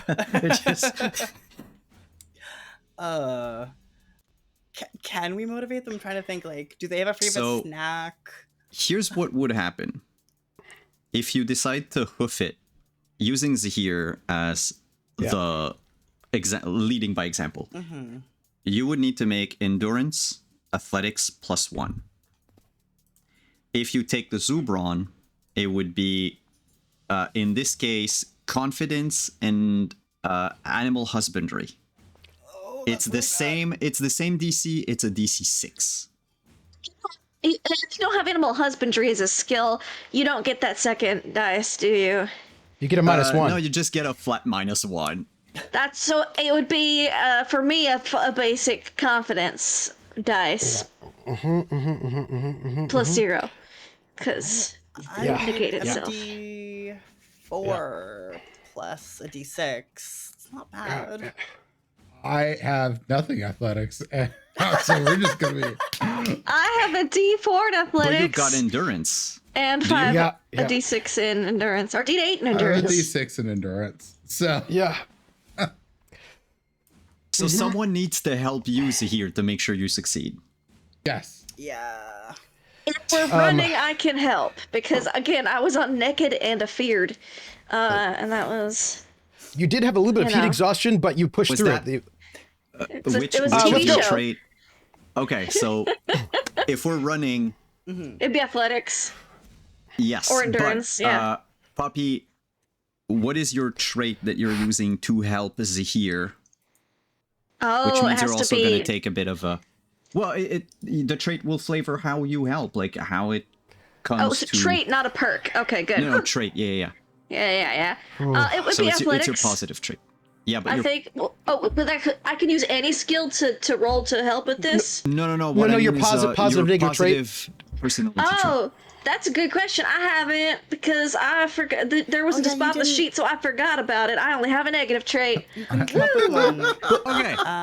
Right now, you know, your negative trait- positive. Fantastic. Wait. is- You talked about it. You talked about your positive trait. When we were in character creation, it was about like I was on a show that was like it was your like. That's right. This one time I was on this show. That's my positive trait. I remembered It's it. literally Then- what you're doing, then- so it's so good. That one time you were on Naked and Afeared, so So one time you I was can on take. naked and afeared, because naked and afraid is cap. So we want naked and afeared. Yeah. So you can take 2 stress damage to give a Sure. +1 to Zahir. If anybody else also has things to help, these all they're all cumulative Does in a my way. own Thanks trait for help remembering me? that, Troop. Your trait Your can negative only trait help will. other characters. Gotcha. Your Your negative, negative trait trait will would help give yourself. -1 That's to right. someone else, but give you stress back. Cool. Got it. Well, I think, I mean, I am, after all, very good at thinking quick on my feet because, after all, when you're dealing with this all the time, I'm like, okay, we may have to make sure that your Zubrons get out of here so they're not here, and I could like a bit of like a setting the scene, and like also, Zahir, you don't know how to get there, but the best way to get there is like just kind of like a quick triage of like here are the things, where's to go. That'll be my thinking on the feet. Nice. All Best way to get there. So you also take 2 stress damage and you give a +1 to Zahir. So Zahir, now you have a +2 to your d6, which is d6 -1 +2 because you have no athletics. Everybody else just give me that endurance and athletics roll. Love Well, to. I don't have athletics, so that's Sure. exciting. Well, there was this one time I was on naked and afeared, and I have athletics from it. It's a D8 and a D3. So we all get a +1 from our person who's gonna lead us through here. Yes, so Zahir gives a +1 to everybody else but himself. Yay. Bought himself. Okay. But then 2 of you have given bonuses to Zahir. I need to make this macro so it can be a 0 up there. It's not shit. Yeah, That's I was a just thinking that I 5. can't roll with the Yeah, 0 there. Yeah, I will fix that so that you got Okay. that. Yeah, I Just think don't we count the forgot 4, about the that. D4. Yeah, basically roll it with a d4 and just Take off that we second won't count number. the middle column. So Yeah. it's -1. So I ultimately come out with a +1 on this. Yeah, exactly. Yeah. Jasper, you're fine. Nope. I got a 4. I've got a 6. I've got a 5. 5 is what I got. 4, Also got a 5. So anybody else but Jasper, you get Yep. the you have a state when you arrive at where I'll describe the scene in a moment, but basically you have the state called exhausted, which means Yep. until you get some time to rest, your maximum action points are at -2, whatever the number you have. -2. Got it. Yeah, so if you had 6 AP, you have 4 APs until you managed. So this is a state called exhausted. No, not exhausted. I think it's out of breath. Give me a second. Is there? Where do we put our temporary states? I don't think I have Injuries a for now. place on there. Yeah. Yeah, Yeah. my Out of bad. breath. Out of breath. It used to be that it was on the combat sheet, but I removed it. Yeah, it's out of breath, not exhausted. It's just out of breath, which is -2 AP. Which means some of you might have access to things that resolve out of breath, but we'll do that next session because here's what you see. We're running. We're running After- 4 miles. You have ran it anyway, so it did not take you like over an hour to get there. Right? By the time you get there, it is a few minutes before noon.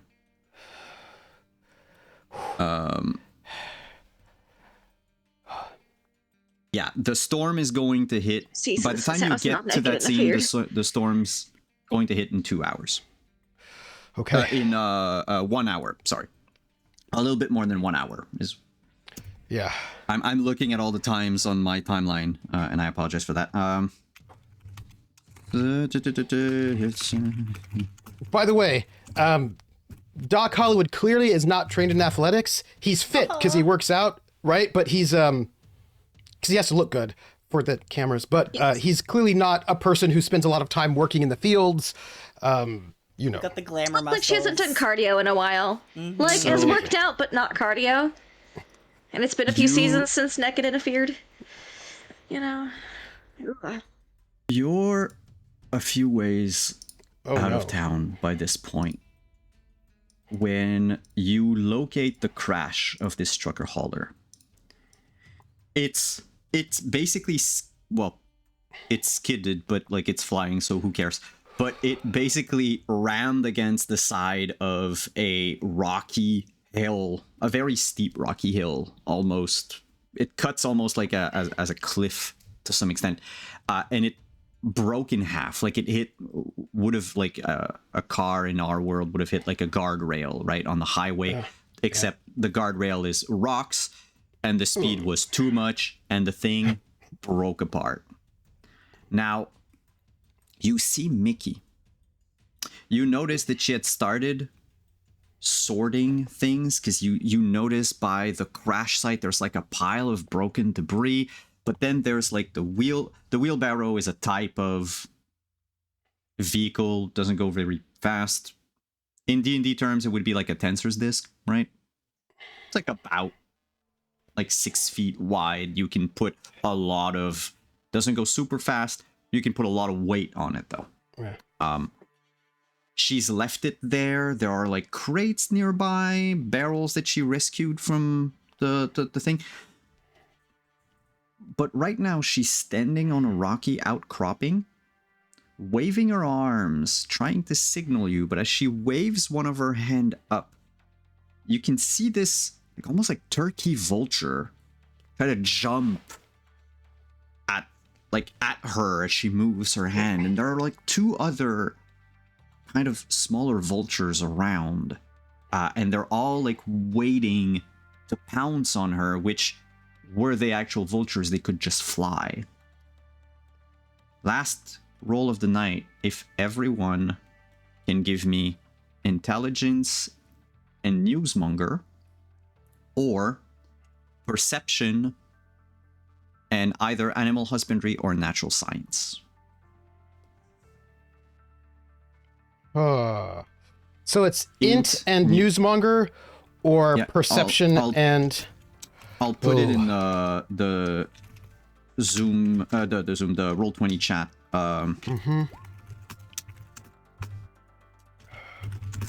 I There did you go. poorly. Oh boy. I'm looking for a 6. No. Would We're my gonna perk go. also apply to this one? Oh, like that means other people have to roll newsmonger though. It's more like a reflexive thing inside your head of Yeah, do you yeah. know something, so not in this case. Try to shoot your shots. You do. Oh, this is tricky. Well, we'll go with For 6. I got you a perception 6. natural. Lives. No matter what I do. 4. Nope. Well, Wow. it's kind of normal that Where to not a start? whole lot of people know about this, but Zahir, you studied the region before moving in, like as anyone would do, you know, Yes. moving to a different country, you sort of study, you read about what there is. And there's one thing that Langley did prior to the Martian Wars that felt completely whack and out of this world. In the years since 2050, so the last 250 years or so, there have been a lot of advances in technology. One of the domain is genetic engineering, which is what allowed a lot of new pharmaceuticals, which is what made, you know, extended the lifespan of many people and all that. And there's always been this rumor that Langley had this show that he wanted to start that never really got to start, but that apparently he had successfully. At a lab, engineer dinosaurs? Those aren't turkey vultures over there. Those are bona fide velociraptors. No, that's bad. And there's like a container near where Mickey Oh. is that looks a lot like the type of container that you would carry living Velociraptors? beings in medical coma type of thing. And that's where we're gonna stop our game tonight. Cool. Ah. Oh, You okay. just hear Well, Zahir say, as he realizes what he's looking at, "You did it, you crazy son of a bitch. You did it." Yes. Na na na na na na na. Okay. Well, Fantastic. Fantastic. Oh. For Dinosaurs. people watching at home, there are only 3 breeds of dinosaur in the whole game. This is not like a big Only. thing. There's only 3. They're all from the same family because it's the only ones that it's various sizes of Not me. velociraptors, basically. Simon doesn't Sure. go, I'm going to TPK the party 3 times with dinosaurs in 3 Okay, so Call of just so you know, a velociraptor is the same size as a turkey. You're facing Yeah. 3 Oh. turkeys. That's sure. all I'm it a is. punch a Challenge dinosaur turkey. in the face, and I'm so excited. Yes. Take it. Yeah, Oh.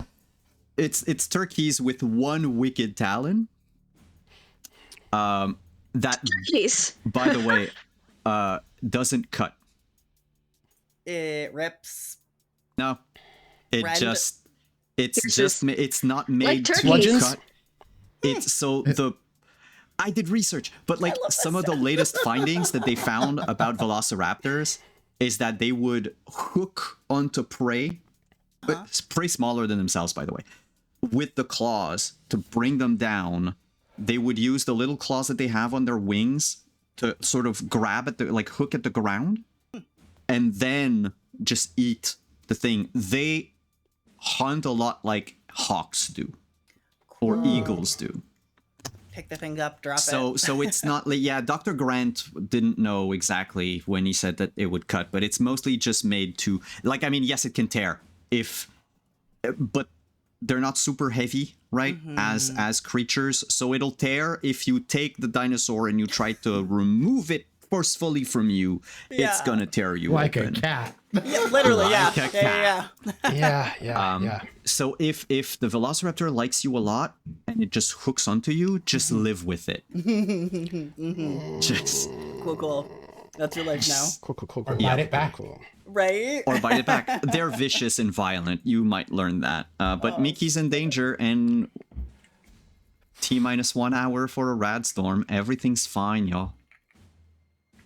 Yeah. See, Everything's fine. Mars is a utopia. I fixed the yeah. normal roll. I will fix the other ones. Cool. Yeah, Dino chickens in radiation. Yep, that could be the title for tonight's episode. Love it. Dino chickens in a radiation storm. I'm writing it down. All right. Where you go? First, so thank you everybody for being here for our first episode of Through the Valley of the Dead. And this was our first session of a brand new RPG made by Wandering DM himself, with a lot of cool bits and pieces. And I'm very excited, I'm sure it'll be fine. I wouldn't worry about it. But I would like to have everybody go around and introduce themselves, say who they are, where we can find you, and then give some love. And then I will read off our bits message, any tips and bits messages we got. So, Lindy. Hi, Lindy, laughlovelindy. Playing the Peppy Poppy Peppler, and that was fun. Can't wait to get to know these characters more, and except Doc, because we're not going to talk or interact. We don't know each other, so that's cool. History, never. Never heard of her. But you can find me online at laughlovelindy. Here next week for more of this wonderful show. Trying out this wonderful game. Aliens? ? I don't know. I haven't heard from the whole gang yet, because I am clearly not at my home computer setup right now, so I will figure shit out, and we'll just keep you updated. Tuesday, though, there will be Ghosts of Saltmarsh, and Wednesday will definitely be Tracks of Terror, the Call of Cthulhu campaign, where the children yearn for the mines, and they're trying to find some missing people, mainly one professor, and by proxy a lot of children, and they're hoping they're at the same place, and everything's fine. And they may have heard about this Treader of Dust, maybe a hint at the big bad, a Quachil Utas. Have fun, knock yourselves out. You're not my players. Go look it up. It's terrifying. That's me. All right. Okay. You didn't give love. Just so right. Well, I don't know Doc, so I can't give Doc Holliday, Right, we don't, Hollywood any love. Yeah. Yeah. I guess my love would be not knowing how aggressively we did not know each other today. That's my love for Trooper. I liked Jasper just being chill, just walking, just bopping around town, just doing the do. I thought that was a great look. Of people. Just so chill. And poor Zahir, just getting thrown into the thick of it, and the first person he meets in town is Poppy, and I'm so sorry. But they get along-ish for now, even though she's antisocial. She's like, oh, but he doesn't know me, maybe. Maybe we can get along. And of course, Simon, for describing this whole wonderful world and introducing us to some fun NPCs. Thank you. Next up, beezelda. Hey, I have been beezelda, they, them. You can find me on all socials as beezelda_, I think. I don't really keep up with my own stuff anymore. If you do want to support me, wishlist a game on Steam called Cappy Castaway. It's what I'm currently working on, and it's about a little capybara who got swept away from the zoo, and they have to find a way home. I just think capybaras are really cute. And this game has been a delight. Everybody created such compelling characters who are so wonderfully aligned with like the ridiculous traits that we've given them. Like Kip Doc Hollywood played so well to this invisible camera. Poppy played so well to keep hiding from the invisible Said. cameras. And Zahir, as like you were the like we all didn't know a lot of town like locations and people, so kind of through us, Yeah. we were all able to learn about like who is here, who do we like. And I'm excited that I've already decided I have a in town rival, who Yes. also just totally sucks, and I hope to hear you also learn to hate them, because that's just fun. Like, yeah, so this game, like, the universe is really good, the NPCs are so fleshed out, and I'm excited to, like, yeah, I want to make friends with some and then be mean to others. I don't know Then what you that mean. gives Everyone's us friendly. yes, just like the very popular Peppy Poppler. Dimples and Dice. Hello, everyone. I am Dimples and Dice. That is where you can find me around the internet. All of my socials is at Dimples and Dice. So if you look me up, you'll find me on basically everywhere. What do I have coming up? I will be doing Tales of the Valiant sometime soon. It'll be nice. going onto your streams near you. But if you haven't watched it already, you can find us over on Summit Stories to watch our last campaign. We're going to be going a new one. So please keep a lookout for that. It's going to be dope. What else do I have going on? That's it right now that you has been officially announced. There's a Vampire Chronicle coming out. It's going to be messy, super messy. And you do want to watch a Vampire Chronicle from an award-winning storyteller. Yeah. Hand wave it. But yes, I have won an award for storytelling. Let's see. Shout outs to not letting you get away with it. I'm not saying So it. dismissive, except Don't the look at me. praise. Stop. Take the praise. Let's see. I want to shout out everybody for the world building, because I think I started with Simon for sure, but we all took little pieces and added our flavor to it. Yeah. I really love that, because that's how I like to play and run games. And it's really, I felt collaborative storytelling happen, and everybody's felt like they had a space that felt real in our little world that we built. So everybody feels like a character that would live here.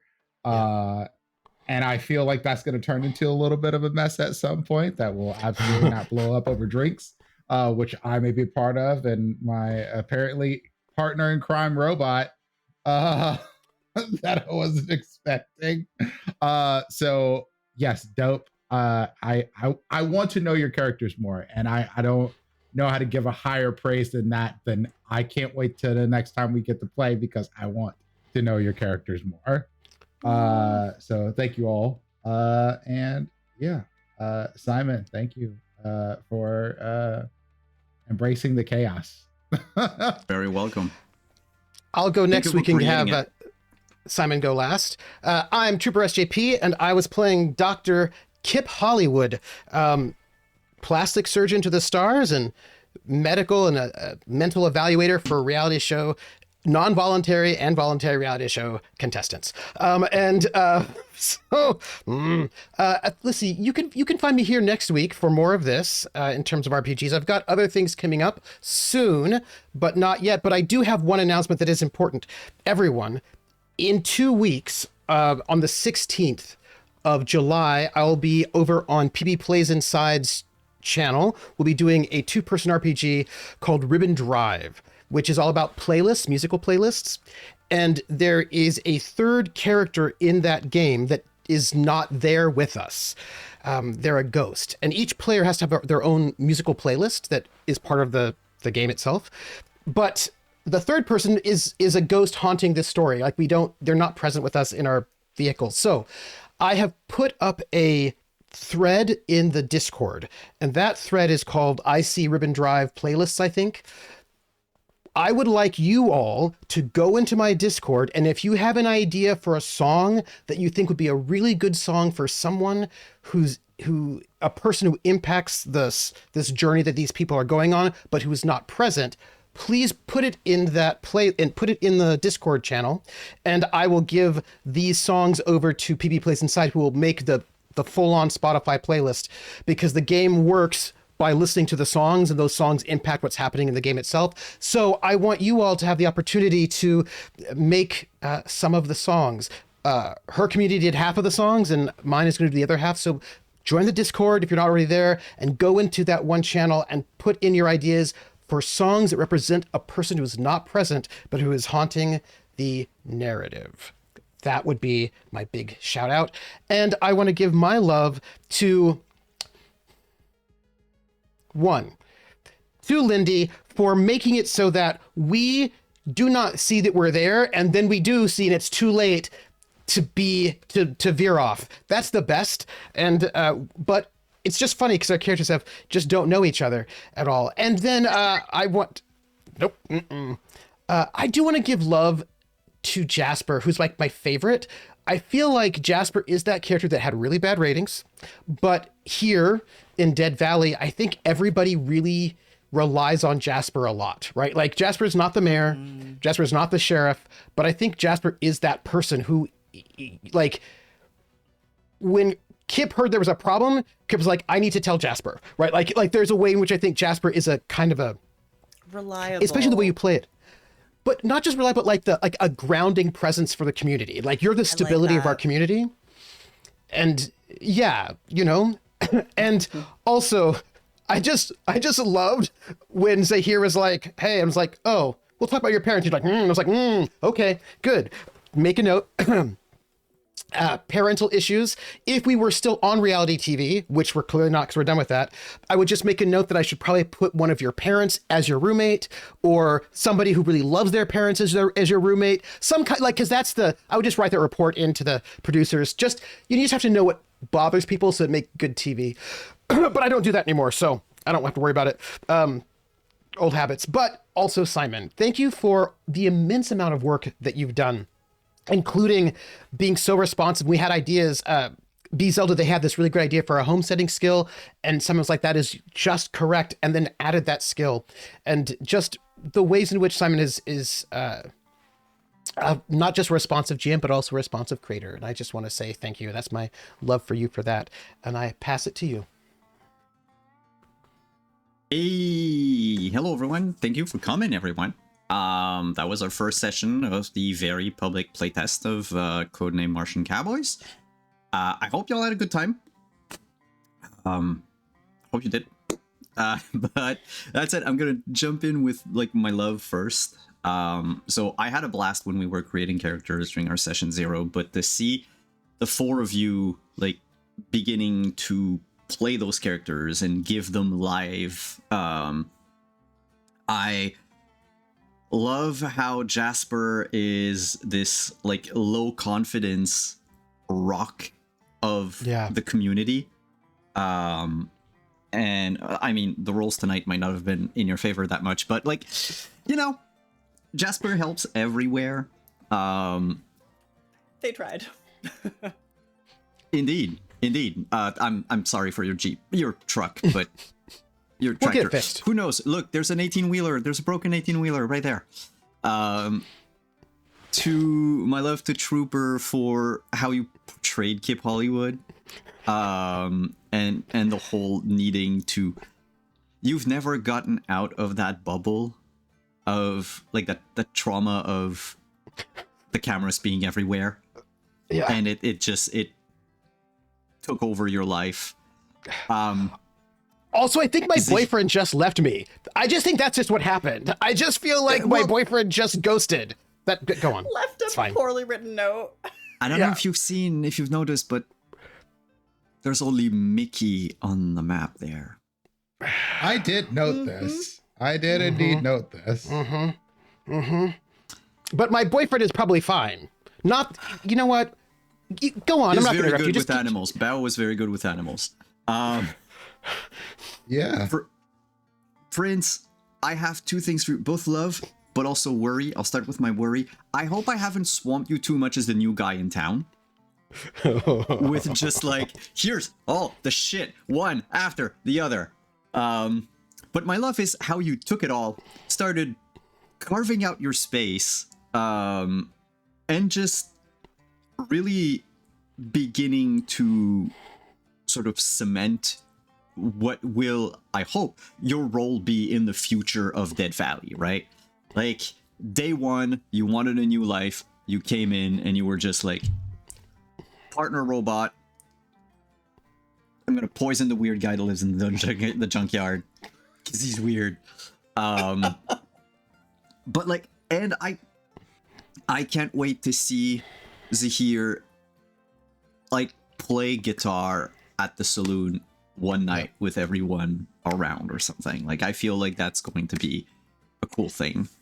Poppy, I love how you try so hard to leave your old life behind, and you can't, and I'm not going to let you live it down anyway. But yes, you were a star, and that's gonna haunt you for the rest of your life, unfortunately. That said, players, we forgot about Clyde. Oh, whatever about that I Clyde. mentioned before we were playing. Yeah, We'll folks find have him. no idea what I'm talking about. But guess what? Was assuming Clyde he'd still come up, exists but then he despite- never did. No, So- I know. With reason. One day we'll know what happened to Clyde. Clyde died in the radiation storm. Whoops. It's now microwaved. Clyde was perhaps the friends we made along the way. Oh, Oh, But thank you so much to the four of you for not only agreeing to be guinea pigs for my game, but to also jump in with both feet and to enrich the world with all of your ideas and everything. And I really hope you had fun. Chat, I hope you had fun watching. People on YouTube, I hope you had fun watching the VOD. I will be hosting this Sunday a sort of behind the scene talk show with, right now it's just myself, right? To talk about what happened today, but also if anyone has questions, Pope in chat. Kate keeps wondering about the suffering index, so I'm gonna leave that for Sunday. So Sunday evening, I'm gonna put it on Blue Sky. It's gonna be at either 7 or 8 Eastern. We're gonna talk a bit about this setting because I need to talk a bit more about it. We need to start, putting the word out there, advertise the game, as it were, because my aim is to have this kickstarted at the end of the year. Or nice. early next year, because you don't really do Kickstarters in like December, because it's, yeah. So, and it's mostly going to be just for art, because that's what I need the money for. The rest of the game is practically all written. So that, and I guess that's it, because I'm not doing much else at the moment, because this game has taken everything, and then my day job takes the second half of everything. But I will appear in other stuff. There are people in chat right now that I have projects with that I'm not going to talk about, because it is them. Anyway, you'll see and hear me in other stuff in the future. But that's all I can say for now. Thank you, Trooper, for having me. Thank you. And before we leave, I do want to give a shout out. We got 500 bits from Hawkeye, who always gives us the best messages. Thank you, Hawkeye. And the message was, welcome to Dead Valley, because he's kind of, he's a wrestling announcer. Will Peaches make a decent martini? Extra dry from the dust? Can Poppy get even more peppy? Does Doc work on Wednesdays? Will Jasper ever muck out the barn, or will it run amok? Thank you, Hawkeye. And thank you, everybody who was here and with us. And I believe this will be that. Thank you so much. Take care of yourselves, and come and see us next Friday, 7 p.m. Eastern, same bat time, same bat channel, to find out how we deal with dangerous chickens, turkey vultures. Because there's radiation coming, and that's basically a microwave, and they're basically dinosaurs. And chickens. Yeah, I just hope we're not there when the radiation. When that goes ding. Yeah. Yeah. Spoiler alert, we're gonna pluck them up. Hey. Oh! Thank you, everybody, and we will see you all on the flip side. Bye.